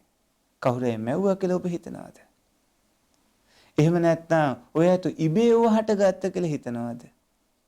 ඔබට පේන්නේ මේ ඊට මහ විශාලයි කියලා.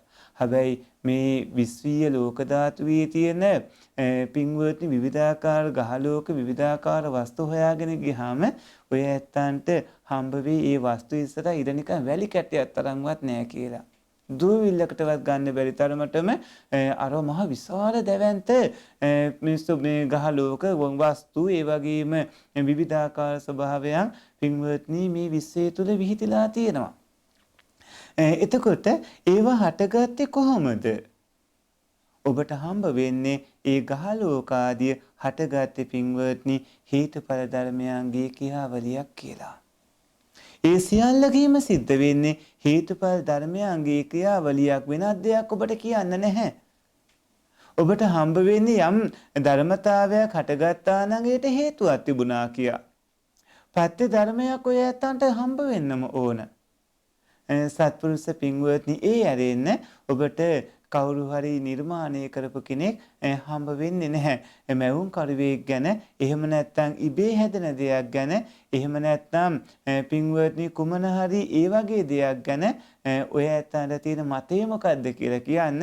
එතකොට අනාදිමත් කාලයක සංසාරී අපි ආවා කියන කාරණාවට අදාළව හේතුපත්‍යංගයේ ස්වභාවය ඔබට පෙන්වන්නට පුළුවන්කම ලැබෙනවා. එතකොට අපිට ඔබට පටිච්චසමුප්පාද ධර්මය අවබෝධ කරවන්නට හැකියාව ලැබේවි. කවුණු කියලා දෙන්නට පුළුවන්කම ලැබේවි. මේ හේතුඵල ස්වභාවයන් සම්බන්ධව ඔය ඇත්ත මේ අහපු ප්‍රශ්නෙට උත්තර දෙන්න. ඉරටත් වඩා ඉර වැලි කැටයක් වගේ කරලා මහා වස්තු වලින් පිරිච්ච නිමක් නැති මේ ලෝක ස්වභාවය තුල පින්වත්නි කෙල ලක්ෂයක් සක්වලත් විනාශ වෙලා යද්දි ඈත පිට තවත් ඒ වගේ හිතා ගන්න බැරි තරම් ඒ සක්වල ස්වභාවයන් එහෙම තියෙනකොට ඒවා ඒ විදිහට පවතින්නේ මොන වගේන්ද? ඒවායේ පැවැත්ම සිද්ධ වෙන කාරණා මොකද්ද කියන තැනට එන්න අපි උත්තරෙත් ඔබට දුන්න හේතුඵල ධර්මයන්ගේ ක්‍රියාවලිය කියලා. ওই හේතුඵල ධර්මයන්ගේ ක්‍රියාවලිය ඔබ අවබෝධ කරගත්ත දවසට දැන් ඔය අහපු ප්‍රශ්නේ වැඩක් ඇති දෙයක් නෙමෙයි. ඔය ඇත්තන්ට වැඩක් ඇති දේ ඉක්මනින්ම වහවහ ධර්ම අවබෝධය ලබා නිවන් දැකීම කියන තැනට ඒවි. අහපු ප්‍රශ්නෙට ඔබේ පිළිතුර කුමක්ද කියලා අපිට දැනුම් දෙන්න. සත්පුරුෂ පින්වත්නි ඊළඟට ඔබ අහලා තියෙන ප්‍රශ්නේ තමයි සාදු සාදු සාදු තෙරුවන් සරණයි ස්වාමීන් වහන්සේ. හාමුදුරුවනේ විකාල භෝජනා සීලයේ රකින්න විට ඇතමුන් සවසට ගිලම්පස පානය කිරීමේදී සීනි ටිකක් හෝ හකුරු වැනි යමක් අතටගෙන ගිලම්පස පානය සිදු කරනවා. හාමුදුරුවනේ එවිටම සිල්පදයට හානියක් සිදු වේද? ඔබ වහන්සේ පතන්නා අවබෝධයකින් අමා මහ නිවන් සුව අත් වේවා කියලා. පින්වත්නි විවිධාකාර පාන අතර අෂ්ටපානත් ඒකට සමානව තියෙන කුඩා ගෙඩි වලින් කරපු පානත් තමයි විකාලයේදී සුදුසු. විකාලයේදී කැපවුණු පාන වර්ග වලට පින්වත්නි ගිලම්පස කියලා කියනවා. එතකොට අෂ්ටපාන වෙන්නේ අම්බපානේ, ජම්බුපානේ, ඒ වගේම මෝචපානේ, චෝචපානය, මදුපානේ, මුද්දිකපානේ, සාලුකපානේ, පාරුසකපානේ මෙන්න මේ කියන ඒවා. මේ පානයන් බිස්සුන් වහන්සේලාට කැප වෙන්නේ පින්වත්නි ඇල් වතුරෙන් හරි හිරු රශ්මියෙන් හරි කකාරවල ඒවා ගත්තොත් විතරයි. ගින්නෙන් පැසවල කළොත් පින්වත්නි මේක ගින්නෙන් පැසවපු ඒ දේ විකාලයේදී පාවිච්චි කරන්න පුළුවන් කමක් නැහැ. අම්බපානය කියන්නේ ඉදුණු අඹ. එතකොට ඇල්පනින් පෙරලා සීනි හකුරු ආදිය මුහු කරලා පින්වත්නි ගන්න පුළුවන්. එතකොට අමු අඹ කුඩා කැබලි වලට කපලා සීනි ආදිය එක්ක ඇල්දියෙන් තියලා පින්වත්නි හිරු රැස්යෙන් කකාරලා ගත්තාම මේක වළඳන්න පුළුවන් මට්ටමට එනවා. ජම්බු පානයත් ඒ විදිහට තේරුම් ගන්න ඕන අනිත් පාන වර්ගත්. මේ විදිහට අෂ්ටපානත් ඒකට ගැලපෙන දෙහි දොඩන් සියඹලා දෙලුම් වගේ විවිධාකාර දේවලුත් LDM සකස් කරලා ගත්තොත් පින්වත්නි ඒක පානය කරන්න පුළුවන්කම ලැබෙනවා. අවුවෙන් පැසවලා ගත්තාමත් පානය කරන්න පුළුවන්කම ලැබෙනවා. හැබැයි ගින්නෙන් පැසවලා ගත්තොත් ඒක යාවකාලිකයකට අයිති වෙන්නේ. විකාලයේ වළඳන්න සුදුසු නැහැ. ඔය පින්වතුන් අර ගින්නෙන් රත් කරලා ගන්න දෙයක් නැතිව වෙනත් දෙයක් ගන්නවා නම් තමයි සුදුසු වෙන්නේ. සත්පුරුෂ පින්වත්නි ඊළඟට අහලා තියෙන ප්‍රශ්නේ තමයි අවසරයි ස්වාමින් වහන්සේ ලෞකික සහ ලෝකෝත්තර ධාන දෙහන්වල මූලික වෙනස්කම් කවරේද? යම් ලෞකික ලෝකෝත්තර ධානයක් ලෝකෝත්තර පමණද නොපිරිහි පවත්තන යෝගාවචරයේ ඊට අදාළ බඹතලී ප්‍රතිසන්දිය ගන්නා බව අසන්නට ලැබුණි. මට ඇති ගැටලුව නම් එසේ ධානලාභීව යමකු දෙව්ලොවක උපත ලැබීමට අවශ්‍ය නම් ඒ කළ හැකිද? ඒ කෙසේද යන්නයි කාරුණිකව පෙන්වා දෙනසේක්වා. සත්පුරුෂ පින්වත්නි, ලෞකික බවයි ලෝකෝත්තර බවයි කියන එක දෙකක්.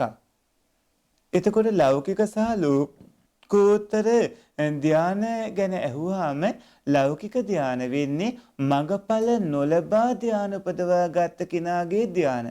ලෝකෝත්තර ධාන වෙන්නේ මගඵල උපදවාගෙන ඉද්දි දැන් ධාන උපදවාගෙන ඉන්න පින්වතුන්. එතකොට මගඵල ලාභියාගේ ධාන ලෝකෝත්තර ධාන. එතකොට මගඵල නොලැබූ පුද්ගලයාගේ ධාන ලෞකික ධාන වෙනවා. යම්කිසි ලෞකික ලෝකෝත්තර ධානයක් නොපිරිහි පවත්වන යෝගාවචරී ඊට අදාළ බබතලී ප්‍රතිසන්දි ගන්නා බව අසන්නට ලැබුණි. මට ඇති ගැටලුව නම් එසේ ධානලාභීව යමකු දෙව්ලෝක උපත ලැබීමට අවශ්‍ය නම් එය කළ හැකිද? එය කෙසේද කියලා. දෙව්ලොවයි බඹලොවයි එකක් නෙමෙයි දෙකක්. දිව්‍ය ලෝකවල පින්වත්නි අපිට හම්බ වෙන්නේ කාමාවචර සිත් වැඩි වශයෙන්. බ්‍රහ්ම ලෝකවල අපිට හම්බ වෙන්නේ වැඩි වශයෙන් ඒ බ්‍රහ්ම ලෝකවලට අදාළ සිත්. එතකොට දිව්‍ය ලෝකය බ්‍රහ්ම ලෝකය දෙකක්.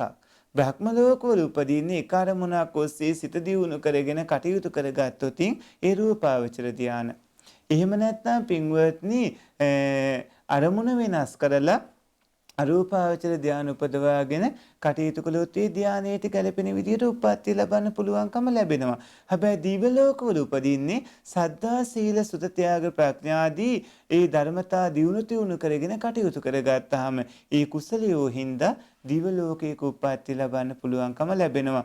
ලෞකික ලෝකෝත්තර විදිහට ගත්තාම ධානලාභියා තවදුරටත් මගපල් නොලැබූ කෙනෙක් නම් ඔහුගේ ධාන ලෞකික වෙනවා. ධානලාභියා මගපල් ලැබූ තුමෙක් නම් ඔහුගේ ධාන ලෝකෝත්තර ධාන වෙනවා. එතකොට පින්වත්නි යෝගාවචරයේ මිය ගියාට පස්සේ ඒ ධානලාභියෙක් මිය ගියාට පස්සේ දිව්‍ය ලෝකයක උපදින්නේ නැහැ. ඒ කෙනා උපදින්නේ ඒ ධානයට අනුරූප බ්‍රහ්ම ලෝකේ. ප්‍රථම ධානයේ නම් බ්‍රහ්ම පාරිසජ්ජ බ්‍රහ්ම පුරෝහිත මහා බ්‍රහ්ම කියන බ්‍රහ්ම ලෝක තුනේ. ဒုတိ ය ධානයේ නම් පරිත්තාභ අපමානා බාබස්සද කියන බ්‍රහ්ම ලෝකේ. ওই විදිහට පින්වත්නි ඒ කවුන තේරුම් ගන්නට ඕනේ. ඊළඟට අහලා තියෙන ප්‍රශ්නේ තමයි තෙරුවන් සරණයි අප පින්වත් කල්යාණ මිත්‍රයන් වහන්සේ විකාල භෝජනයේදී පාවිච්චි කළ යුත්තේ හිරු රැසින් රත් කළ දේ කියා ඔබ වහන්සේ පසුගිය ධර්ම ගැටළු සාකච්ඡාවේදී පැහැදිලි කළා. ඒ එසේම රේරුකාණේ මහානායක හිමිපාණන්ගේ බෞද්ධයාගේ අත්පොත නම් උතුම් පොත් වහන්සේගේ සඳහන් වෙනවා. මගේ ගැටලුව ස්වාමින් වහන්සේ උපෝසත සීලයේ සමාදන් වන දින සවස ගිලම්පස ලෙස අපහට ලැබෙන්නේ අප ගනු ලබන්නේ සෑම දිනකම සවස බුද්ධ පූජාව සඳහා අපි පිළිගන්වනුයේ තේ කහට කෝප්පයකි. අප තේ සඳහා වතුර උතුරු වන්නේ හිරු එළියෙන් නොවන බව අපි සැවම දනි. මගේ පැනය මෙසේ සවස බුද්ධ පූජාවට පූජා කිරීම හෝ උපෝසත දිනයේ අප තේ වළඳීම සුදුසුද? ඒ මන්ද ඔබ වහන්සේට නිවන් සුව වේවා කියලා. සත්පුරුෂ පින්වත්නි අපි කලින් ඒ මතක් කළා වගේම පොහොය දිනවලදී ඔය ඇත්තෝ එල්ඩීෙන් හරි නැත්නම් හිරු එළියෙන් හරි රත් කළ දේ මේ අෂ්ටපාන ආදී තමයි වළඳන්නට ඕන. සුදුසු නැහැ පින්වත්නි වෙනත් දෙයක්. එතනදී අර කලින් ප්‍රශ්නයකටත් අපි පිළිතුරු දුන්නා වගේ ඔය ඇත්තෝ ඇල්පැනින් සකස් කරපු හෝ එහෙම නැත්නම් හිරු එළියෙන් සකස් කළ හෝ දෙයක් තමයි ගන්නට ඕනේ. එහෙම නැතු වුණොත් පින්වත්නි මේ හසු වෙනවා සිල්පද පිළිෙන්නට. ඔය ඇත්තෝ සිල් ආරක්ෂා කරගෙන කටයුතු කරන්නට වග බලා ගන්නට ඕනේ. ඒ පිළිබඳ වැඩි විස්තර අපි සමන්තපාසාදිකා විනී අටුවාවේ තියෙනවා. පින්වත්නි ඒ ගැන විස්තර දැනගන්නට සමන්තපාසාදිකා විනී අටුවාව අරගෙන කියවන්නට ඕනේ. සත්පුරුෂ පින්වත්නි ඊළඟට අහලා තියෙන ප්‍රශ්නේ තමයි අවසරයි සුපින්වත් ස්වාමින් වහන්සේ කරුණාවෙන් පහදා දෙන්න. වර්තමානයේ ජීවත් වන අයෙකුට වාසය කිරීමට නිවසක් සෑදීමේදී නිවසට ණයක් ගැනීමටත් තමන්ගේ ව්‍යාපාරයේ දියුණු කර ගැනීමට ණයක් ගැනීමට සිදුවෙනවාමයි. මොකද බහුතරයේ ධනවතුන්ගේ දරුවන් නොවන නිසා. මෙමගින් අනන සූත්‍රයට අනුව අනන සුඛේ අහිමි වෙනවාද කියලා පින්වත්නි ණය නැත්තේක් වෙමි කියලා Tamanට උපදින සුවය තමයි අනන සුඛය කියලා කියන්නේ. මම කාටවත් පුංචි දෙයක් හෝ ලොකු දෙයක් හෝ ණය නැහැ කියලා Tamanට ඇතිවන සුවය තමයි අනන සුඛය කියලා කියන්නේ. ගිහි ජීවිතයේ ගත කරන පින්වතුන්ට යම් කාලයක් අනන සුඛේ නැතුව ජීවත් වෙන්න වේවි. ණය ගත්තට පස්සේ ණය අරගෙන දියුණු වෙලා මනවින් කළමනාකරණය කරගෙන සිංහලෝවාද සූත්‍රයේ තියෙන විදිහට කටයුතු කරගත්තාම යම් දවසක ණය නැති කෙනෙක් බවට පත් වේවි. එතකොට ඒ කෙනාට අනන සුඛය විඳින්නට පුළුවන්කම ලැබේවි. පින්වත්නි ණය නැත්තේක් වෙමි කියලා උපදින සැපේ තමයි අනන සුඛය කියලා කියන්නේ. ඒක ඇති කරගන්න ඔබ කටයුතු කරන්න ඕන. යම් හේකින් ඔබට ණය වෙන සිද්ධ වුණොත් ওই පින්වතුන් ඉක්මනටම ණයත් ගෙවාගෙන ඔබේ බලාපොරොත්තුවත් ඉෂ්ට කරගෙන දියුණු වෙලා කටයුතු කරන්නට වග බලා ගන්නට ඕන ආධ්‍යාත්මිකවත් බාහිරවත්. පින්වත්නි ඊළඟට අහලා තියෙන ප්‍රශ්නේ තමයි අවසරයි පින්වත් කල්යාණ මිත්‍ර ස්වාමින් වහන්සේ ඔබ වහන්සේගේ අභිධර්ම පාඩම් මාලාව සමග සජීවීව සම්බන්ධ වීමට හැකියාවක් නැති නමුත් YouTube මාධ්‍යයේ ඔස්සේ පළ කළ පසු නරඹන කෙනෙකුට එදිනට අදාළ ගැටලුවක් ඉදිරිපත් කිරීමට අවස්ථාවක් තිබේද? එසේ අවස්ථාවක් ලැබී නම් ඉතා වටී. මෙහිට අභිධර්ම ගැටලු ඉදිරිපත් කළ නොහැකි නිසා ඔබ වහන්සේගේ මෙම අසහාය ශාසනික මෙහෙවර කරගෙන යාමට තෙරුවනේ ආශිර්වාදය සියලු දෙවියන්ගේ ආශිර්වාදය ලැබේවා. ඔබ වහන්සේට උතුම් වූ නිර්වාණය පිණසම හේතු උපනිශ්‍රේ වේවා. තෙරුවන් සරණයි කියලා. සත්පුරුෂ පින්වත්නි සෙන්සුරාදා මේ වැඩසටහනේ ඔබට අභිධර්මයේ ආදී ඕනෑම ගැටලුවක් අහන්නට පුළුවනි. සෙන්සුරාදා අපි මේ කරන සජීවී ධර්ම සාකච්ඡා වැඩසටහනේදී ඔබට තියෙන ඕනෑම දහම් ගැටලුවක් අහන්න. නමුත් අභිධර්මයේ උගන්වන පාඩම් මාලාවේදී ඔය පින්වතුන්ට යම්කිසි ගැටලුවක් ආවොත් එතන පහළ පින්වත්නි කමෙන්ට් එකක් විදිහට ඔබේ ප්‍රශ්නේ ඉදිරිපත් කරන්න. අපි ඉඩ ලබා දෙන්න පුළුවන් වෙලාවේදී ඉඩ ලබා දෙනවා. එදින පිළිතුරු ලබා දෙන්නට අපිට කාලය තිබුණොත් අපි එදිනට පිළිතුරු ලබා දෙනවා. අවස්ථාව ලැබුණු සැනකීම නැවත අපි පිළිතුරු ලබා දෙන්නම්. මීට කලිනුත් අපි ඒ සඳහා උත්සාහ කළා. නමුත් පින්වත්නි ධර්ම ප්‍රචාරයේට අපි ළඟ දැනට ඉන්න පිරිස සීමා සහිත පිරිසක් හින්දා ඒ ටිකක් කාලේ යන කටයුත්තකුත් වෙනවා. මොකද ගිහි පින්වතුන් පැවිදි පින්වතුන් වහන්සේලා ධර්මයේ ඉගෙනගත යුතුමයි කියන කාරණාව අපි ඉන්නේ. අපිත් අපේ කාලය සම්පූර්ණයෙන්ම ඒ වෙනුවෙන් යොදවලා තියෙන්නේ. අපත් අපේ ශිෂ්‍ය ස්වාමින් වහන්සේලාත් ගිහි පැවිදි පින්වතුන්ට ධර්මයේ උගන්වන්නම නිසන අධ්‍යාසයෙන්ම මේ කටයුතු සිද්ධ කරන්නේ. ওই පින්වතුන්ට තියෙන ගැටලු අහන්න කාලයේ අනුව පින්වත්නි අපි ඒවාට පිළිතුරු ලබා දෙන්නම්. සත්පුරුෂ පින්වත්නි ඊළඟට අහලා තියෙන ප්‍රශ්නේ තමයි තෙරුවනේ පිහිට ලැබේවා. කල්නිමිතුරු පින්වත් ස්වාමින් වහන්සේ අප කෙරෙහි අනුකම්පා කරන සීක්වා. ගිරිමානන්ද සූත්‍රයේ තුල ඇති දස සංඥා කෙටියෙන් පහදා දෙන්න පුළුවන්ද? ගිරිමානන්ද සූත්‍රයේ පසුව විස්තරාත්මකව ඇසිය හැකිද? ඔබ වහන්සේට චතුරාර්ය සත්‍ය අවබෝධ වේවා කියලා. පින්වත්නි ඔය ඇත්තන්ට ගිරිමානන්ද සූත්‍රයේ විස්තරාත්මකව අසන්න පුළුවන්. ඔය පින්වතුන් මීට කලිනුත් විවිධ පින්වතුන් අහලා තියෙන සූත්‍ර දේශනා වගේක් තියෙනවා. ඒවා පින්වත්නි සූත්‍ර දේශනා සහ දහම් කරුණු අපි ඉදිරියේදී දේශනා කරන බලාපොරොත්තුවෙන් ඉන්නේ. ගිරිමානන්ද සූත්‍රයත් ඒ අතරේදී අපි ඔය ඇත්තන්ට දේශනා කරන්න. ඔබ කලින් අහලා තිබ රාහුල පොඩි හාමුදුරන්ගෙන් නම් ඒ සියලු මේ සූත්‍ර දේශනාදී පින්වත්නි ඉදිරියේදී අපි ඔබ වෙනුවෙන් දේශනා කරනවා. එතකොට මේ ගිරිමානන්ද සූත්‍රයේ එන්නේ අනිත්‍ය සංඥාව, අනාත්ම සංඥාව, අසුභ සංඥාව, දෝෂ දන්නා සංඥාව, දුරු කරන සංඥාව, නොඇලෙන සංඥාව, නිවන කියන සංඥාව, සියලු ලෝකයේ නොඇලෙන සංඥාව, සියලු සංස්කාරයන් කෙරෙහි අනිත්‍ය සංඥාව, හුස්ම ඉහළ පහළ ගැනීමේ සිහිය කියන මෙන්න මේ 10. ඉතින්දී භාග්‍යවතුන් වහන්සේ ආනන්ද තෙරුන් වහන්සේට දේශනා කරනවා පින්වත් ආනන්දේ අනිත්‍ය සංඥාව කියන්නේ මොකද්ද? ආනන්දේ මේ ශාසනයේ පින්වතුන් වහන්සේ නමක් කැලයකට හරි රුක්ෂ මූලයකට හරි හිස්ගයකට හරි ගිහිල්ලා රූපේ අනිත්‍යයි, වේදනාව අනිත්‍යයි, සංඥාව අනිත්‍යයි, සංස්කාර අනිත්‍යයි, විඥාන අනිත්‍යයි මේ විදිහට ප්‍රතිවේක්ෂා කර නුවණින් බැලීම කරනවාද? මෙසේ මේ මාගේයයි ඇලීම ඇති කරගත් ධර්මපස කෙරෙහි අනිත්‍ය අනුව බලමින් වාසය කරනවාද? ආනන්ද මේ අනිත්‍ය සංඥාව වෙනවා. ආනන්දේ අනාත්ම සංඥාව කියන්නේ මොකද්ද?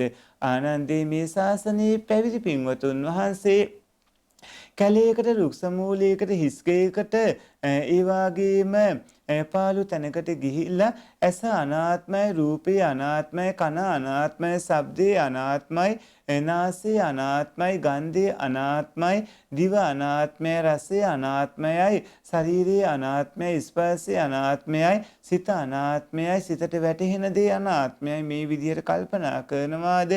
මේ විදිහට තමා තුළ පිහිටි දේවලුත් බාහිර සිටින දේවලුත් විදිහට පින්වත්නි සසර දික්කන ධර්මයන් ගැන අනාත්මය අනුව බලමින් වාසය කරනද මේක අනාත්ම සංඥා වෙනවා.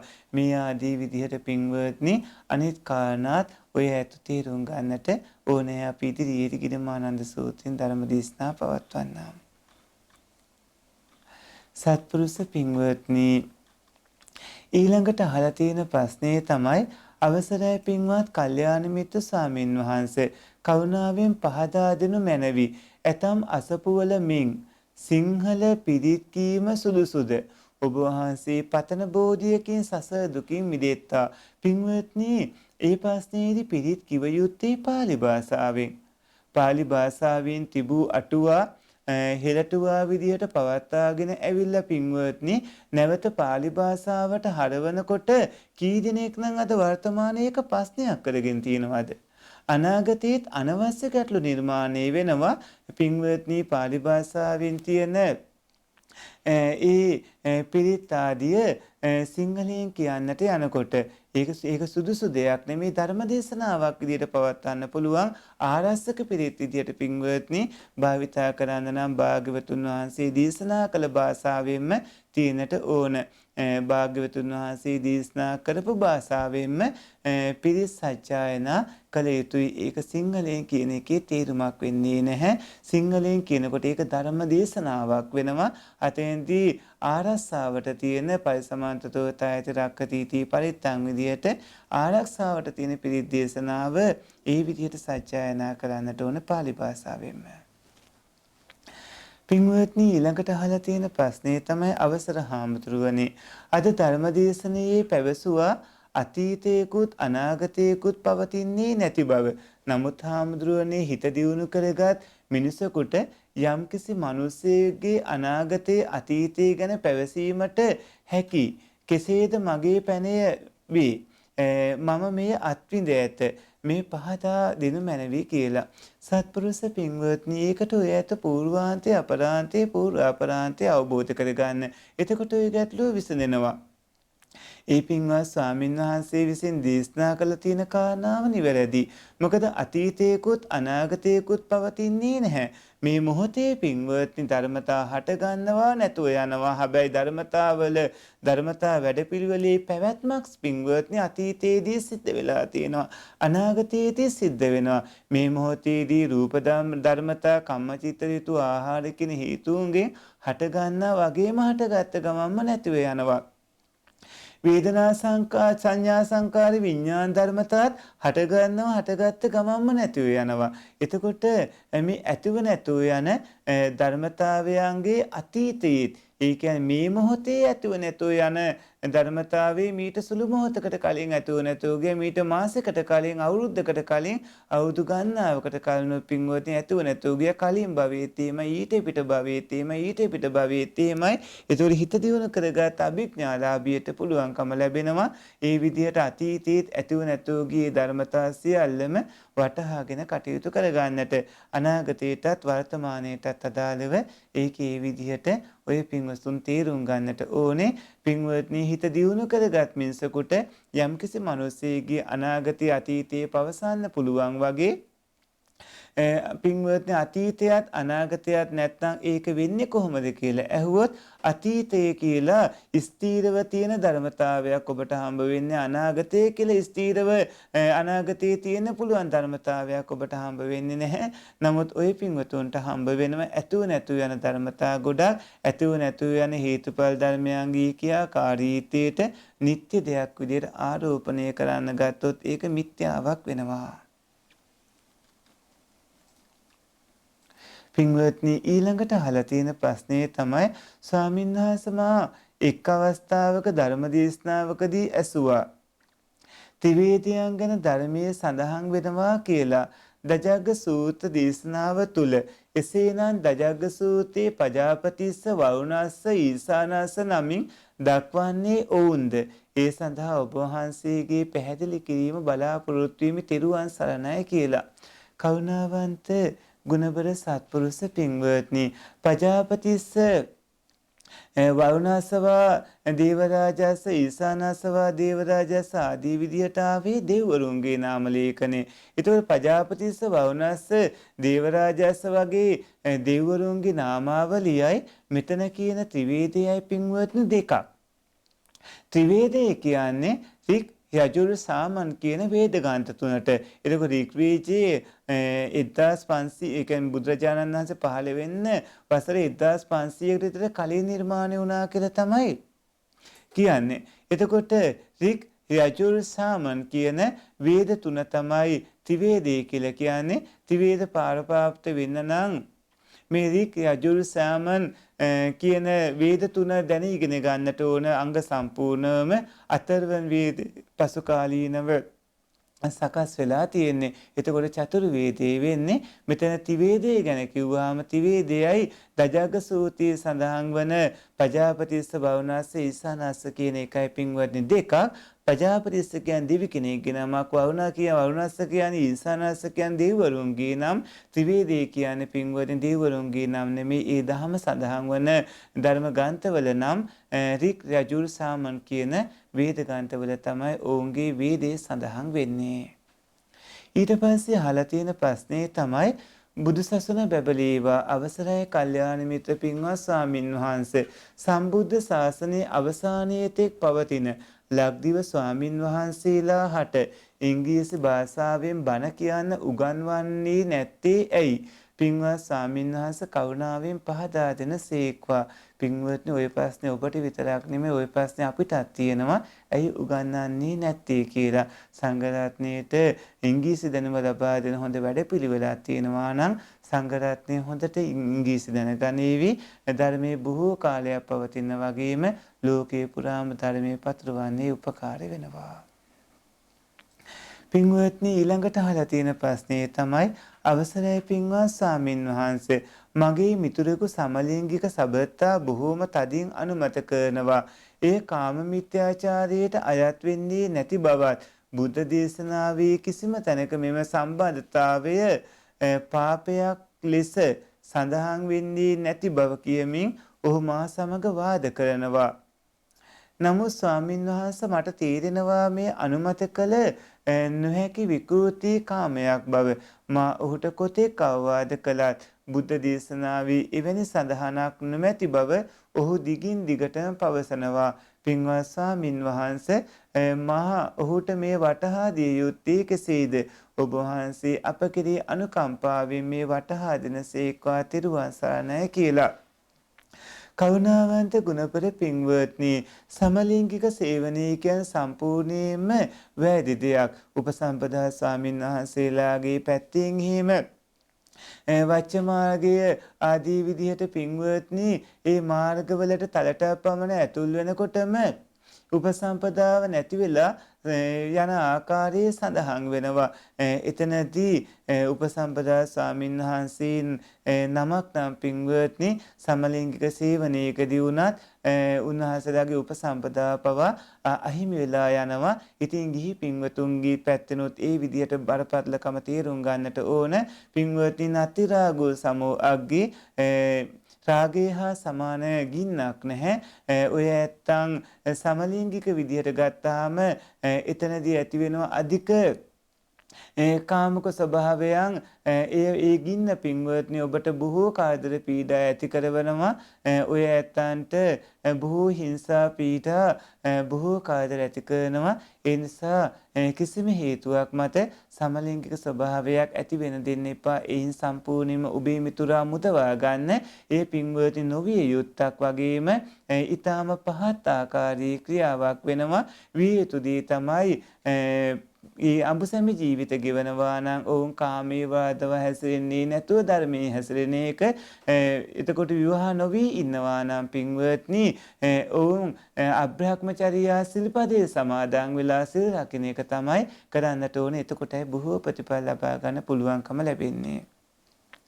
සත්පුරුෂ පින්වත්නි ඊළඟට අහලා තියෙන ප්‍රශ්නය තමයි අවසරය මගේ පින්වත් ලොකු ස්වාමින් වහන්සේ අද ශාසනය තුළ විශේෂයෙන්ම තථාගත දහමෙන් හරි අඩක් බඳු අභිධර්මයේ බැහැර කිරීම සාමාන්‍ය දෙයක් වී ඇත. මෙලෙස බැහැර කිරීමේ හා ඒවා අනුමෝදන් කරවීමේ භයානක විපාකයේ කවරේද? එවැන්නම් උමතු වන ස්වභාවයට පත්වෙනවා නේද පින්වත් කල්යාණ මිත්‍රයන් වහන්සේට නිදුක් බව ලැබීවා නිරෝගී බව ලැබීවා කියලා. අනිවාර්යයෙන්ම පින්වත්නි නිරවුල් දහම දැනගන්නට තිබෙන වටිනා හැකියාව නැති වෙලා යනවා. අභිධර්මයේ ඉගෙන ගන්නම ඕන. අභිධර්මයේ වළක්වන උදවිය අභිධර්ම ඉගෙන කියා ගන්න වළක්වන උදවියට පින්වත්නි නිවන් දොරත් වැහෙනවා. භාග්‍යවතුන් වහන්සේ දේශනා කරපු ධර්මයේ අවලංගු කරන්නට කටයුතු කරන උදවියට පින්වත්නි ධර්මයේ අවලංගු කරන්නට කටයුතු කිරීමේ අකුසලයේ කොටස් කරුවෙක් වෙන්න වෙනවා. හරියට අර කපිල මස්සයාට වගේ ඒක සද්ධර්ම ප්‍රතිරූපකයක් නිර්මාණය කිරීමක් වෙනවා. අභිධර්මයේ බැහැර කළොත් අභිධර්මයේ නැතුව කොහොමද දහම් කවන විස්තර කරන්නේ? පින්වත්නි එක්කේ පුද්ගලයින්ට වෛද්‍යවරු නිකුත් කරන බෙහෙත් වට්ටෝරු වගේ භාග්‍යවතුන් වහන්සේ විසින් දේශනා කළ තියෙන සූත්‍ර දේශනාවක් වුණත් මනවින් විස්තර කරගන්න අභිධර්මයේ ඕනමයි. අභිධර්මයේ නැතුව පින්වත්නි මේ ගමන ඉදිරියට යන්නේ හරිම දුෂ්කර වෙනවා. කවුරු හරි අභිධර්මයට දොස් කියනවා නම් එහෙම දොස් කියන්න ප්‍රධානම හේතුව තමයි අභිධර්මයේ පින්වත්නි හරියට අපේ ජීවමාන බුදුරජාණන් වහන්සේ වගේ. ඒ කියන්නේ අභිධර්මයේ කියලා කියන්නේ පින්වත්නි ওই පින්වතුන්ට හැම ගැටලුවක්ම විසඳන වටිනාම උතුම්ම ධර්ම කාරණා වෙනවා. ඒ නිසා ඔය පුණ්‍යවන්තයෝ අනිවාර්යයෙන්ම නිර්වුල්ව දැහැම දැනගන්නට අභිධර්මයේ ඉගෙන ගන්න ඕන. කවුරු හරි අභිධර්මයට විරුද්ධව කතා කළොත් ඔහුව අත්හැරලා හොඳ කල්යාණ මිත්‍ර ආශ්‍රය කරන ඔබ වග බලා ගන්නට ඕනේ. ඊළඟට අහලා තියෙන ප්‍රශ්නේ තමයි අතිපූජනීය ස්වාමින් වහන්සේ බුදුහිමි බෝසත් කල ගොපලුව ඉපද එක් ගවයෙක් මඩ වතුර බොනු දැක අනුකම්පාවෙන් ඒ ළඟම ඇති දියවලකට ඇදලා දැමීම. එහෙත් බුදු වූ කල පිරිනිවනට කුසිනාරාවට වඩින අතරතුරදී පිපාසිතව අනද හිමිගෙන් පැන් ඉල්ලූ විට අසල තිබූ නදියෙහි පැන් මඩ පැහැයට තිබූ බවත් ඒට හේතුව පෙර කී කරුණෙහි විපාකයේ බවත් කියවේ. බුදුහිමි වදාළ පරිදි චේතනාවම කර්මයේ වේ නම් චේතනාවෙන් බෝසත් කල කරන ලද දෙයින් බුදු වෙලත් විපාක දෙන කර්මයක් සැකසුනේ කෙලෙසද කියා පහදා දෙන්න ස්වාමින් වහන්සේ. ඔබ වහන්සේට මඟඵල නිවන අවබෝධ වේවා කියලා. කරුණාවන්ත ගුණබර පින්වත්නි බෝධිසත්වයන් වහන්සේට දෙතිස් මහා පුරුෂ ලක්ෂණ බුද්ධත්වයට කලින් තිබුණාද නැද්ද? තිබුණා නම් ඒ දෙතිස් මහා පුරුෂ ලක්ෂණ බුද්ධත්වයට සමග අතුරුදහන් වූවාද නැද්ද? අතුරුදහන් නොවී පැවතුණා නම් බුදුරජාණන් වහන්සේගේ නාම රූප ධර්ම පවා කම්මචිත්ත ඍතු ආහාර කියන හේතුන්ගෙන් හටගන්නේ ඒවා නෙමෙයිද? ඕනෑම කෙනෙක්ගේ චක්කු ප්‍රසාදයේ පින්වත්නි චක්කු ප්‍රසාද රූප දසකේ නැත්නම් ඇසේ කළු ඉංගිදියා මැද ඒ තියෙන චක්කු ප්‍රසාද රූප දසකේ හටගන්නේ පින්වත්නි කර්මජ වශයෙන්. එතකොට සෝත ප්‍රසාද ආදී විදිහට කර්මජ වශයෙන් හටගන්නේ භාග්‍යවතුන් වහන්සේගේ නාම රූප ධර්ම වැඩපිළිවෙලත් ඒ විදිහ තේරුම් ගන්නට ඕන. කරුණාවන්ත ගුණබර සත්පුරුෂ පින්වත්නි. නමුත් බුද්ධත්වයට පත් වුණාට පස්සේ ඇතිවන සිත්වලට කර්ම විපාක ශක්තියක් නැහැ. නාම රූප වලට කර්මය පත්‍ය ධර්මයක්. නමුත් බුද්ධත්වයට පත් වුණාට පස්සේ ඇතිවන හිත්වලට කර්ම විපාක ශක්තියක් නැහැ. භාග්‍යවත් බුදුරජාණන් වහන්සේටත් අකුසල කර්ම විපාක දුන්නු ආකාරයේ පුබ්බකම්ම පිලෝතික අපදානයේ තුල සඳහන් වෙනවා. සත්පුරුෂ පින්වත්නි, ඊළඟට අහලා තියෙන ප්‍රශ්නේ තමයි අවසරයි පින්වත් කල්යාණ මිත්‍ර ස්වාමින් වහන්සේ, යෝනිසෝ මනසිකාරයේ සිටිමින් සිත කය වචනය සංවර කරගෙන ගනිමින් තිලක්ෂණයේ යෙදුණු විට නිවන කරා ගමන් කළ නොහැකිද? ඔබ වහන්සේට දීර්ඝායු වේවා, දීර්ඝායුෂ ලැබේවා සාදු කියලා. ඒ කිව්වේ පින්වත්නි, අවසරයි පින්වත් මේ කල්යාණ මිත්‍ර ස්වාමින් වහන්සේ, යෝනිසෝ මනසිකාරයෙන් සිටමින් සිත කය වචනය සංවර කරගනිමින් තිලක්ෂණයේ යෙදුණු විට නිවන කරා ගමන් කළ හැකිද කියලා. පින්වත්නි, අනිවාර්යයෙන්ම ඔය ඇත්තෝ පරතෝ ගෝසේ ඇති කරගත්තොත්, ඊකන්සී සද්ධර්මය දැනීගෙන ගත්තොත් පින්වත්නි, ඔය ඇත්තන්ට එය පිළිපදින්න පුළුවන්කම ලැබෙනවා. ඔබ යෝනිසෝ මනසිකාරයෙන් කටයුතු කළ යුතුමයි. යෝනිසෝ මනසිකාරය කියන්නේ හරියට ඉර උදා වෙන්න කලින් නැගෙනහිර අහසේ පායන ලා ආලෝකයේ වගේ. නැගෙනහිර අහසේ ලා ආලෝකය පහළ වෙනකොටම අපි දන්නවා ඊට පස්සේ ඉර උදාව වෙනවා කියලා.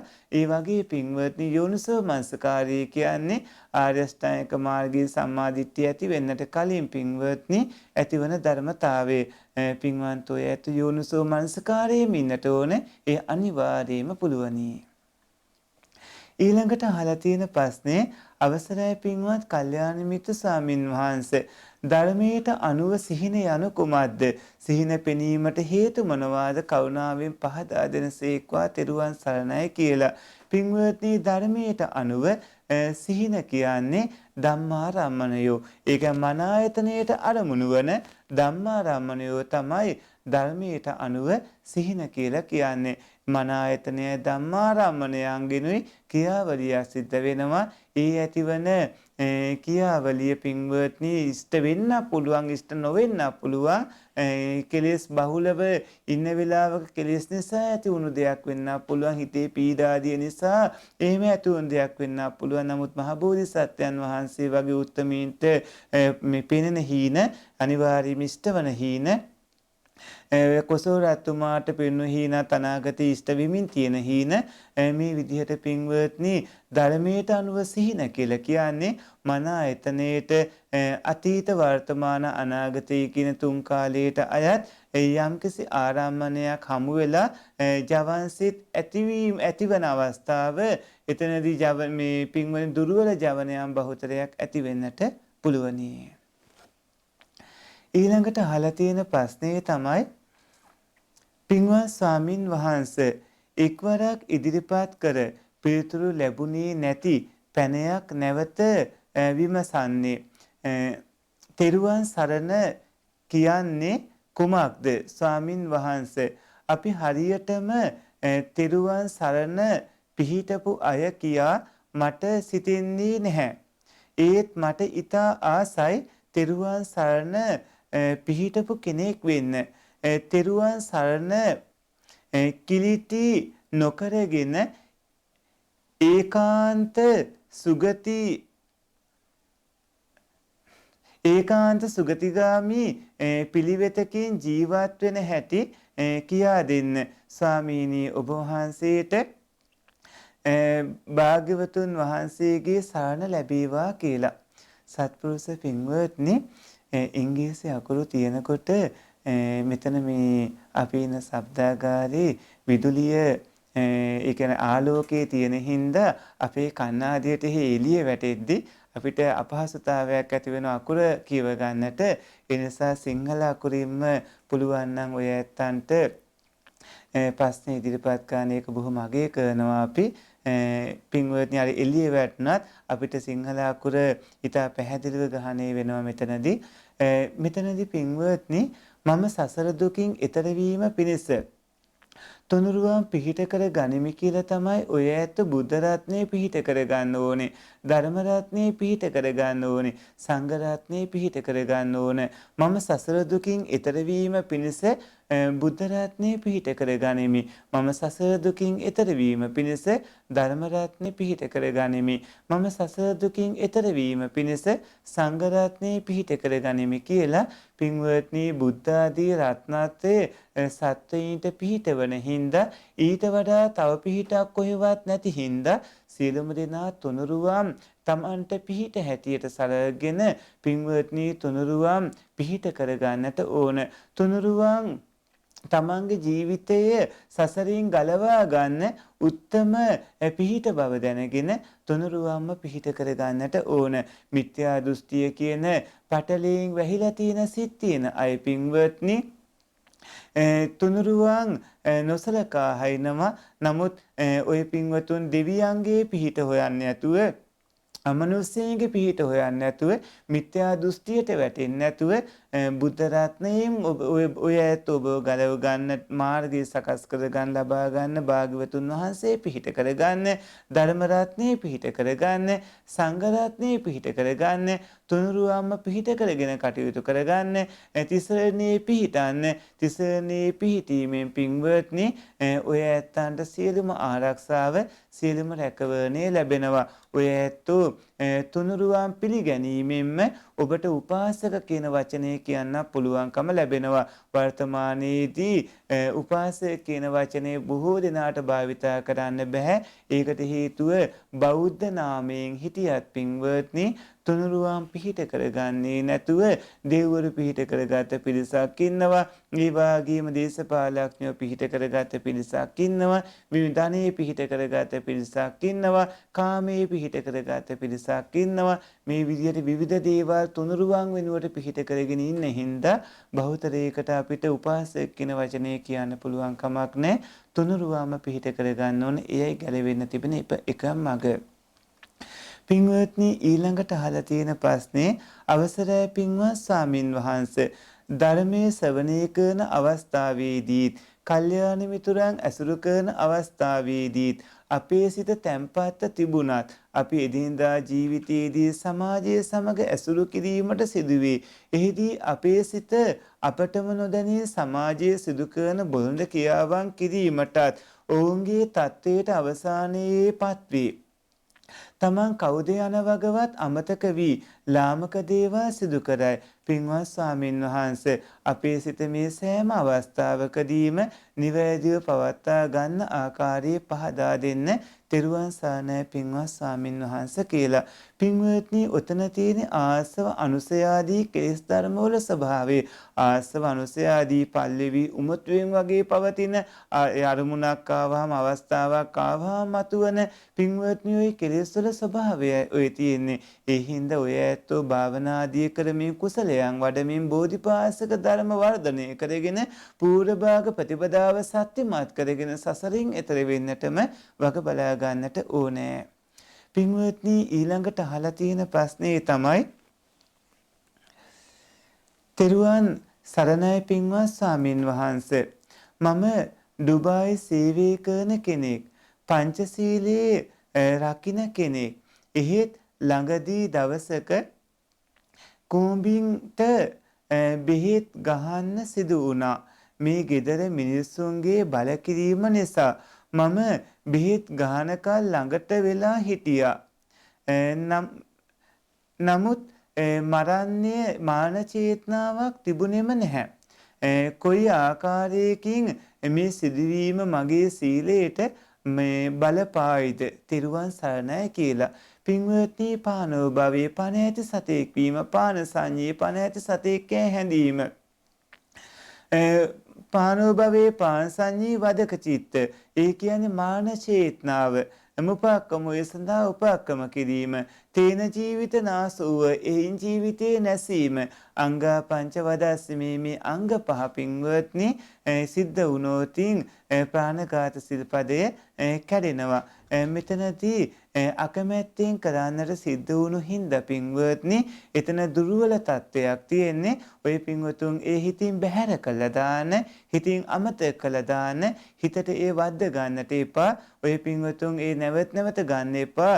එහෙම වුණොතින් හරියට අර ඒරකපත්ත නාගරාජයාර වසර ගණනාවක් වසර 20000ක වගේ කාලයක් සිල් රැකලා ඉඳලා අර උරුවෙන් ගොඩ වෙනකොට අල්ලගෙන හිටිය කොලේ අත්තරින්න නැතුව කොලේ කැඩලා ඒ මුල් කරගෙන පසු තැවිල්ලක් හදාගෙන ඒරකපත්ත නාගරාජයා බවට පත් වෙන්න උනා වගේ පින්වත්නි ඕක ඔබට පීඩාවක් ඇතිවන තත්ත්වයට ඇති කර ගන්න එපා. ඕක හිතින් අමතක කළා දාන්න, බැහැර කළා දාන්න. ඔබ සිල්වත් වෙන ඔබ හිතට චකිතයක් තියෙනවා නම් නැවත සිල් අලුත් කරගෙන කටයුතු කරන්න. මේ ලබාගත් මනුස්ස ජීවිතයේ මඟපල් ලබන්න අදිස්ථාන කරගන්න.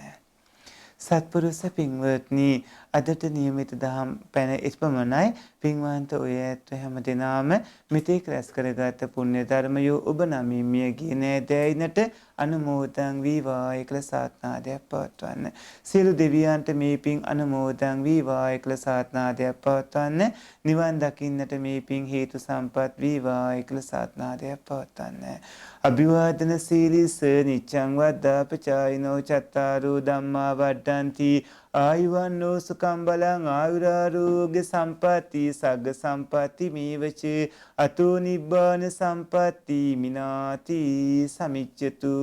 සත්පුරුෂ පින්වත්නි අද දවසේදීත් මේ ධර්ම දාන කටයුතු සඳහා විශාල සහයෝගයක් ලබා දුණු අපේ අපරැකේ පඤ්ඤාසාර අපචිස්ස පොඩි හාමුදුරන් වහන්සේ ඇතුළු සියලුම පොඩි හාමුදුරන් වහන්සේලාටත් ජයලාල් මැතිතුන් ඒ සාන්දරන්තුන්ගේ මැතිනිය දියණිය පුතණුවන් සහ මේ උතුම් ධර්ම දානමේ කාර්යයේ කොටස් කරුණු කාර්ය මණ්ඩලයේ සත්පුරුෂ පින්වතුන් හැම දිනාටම ඔබ සියලු දිනාටම නිදුක් නිරෝගී දීර්ඝායුෂ ලැබේවා.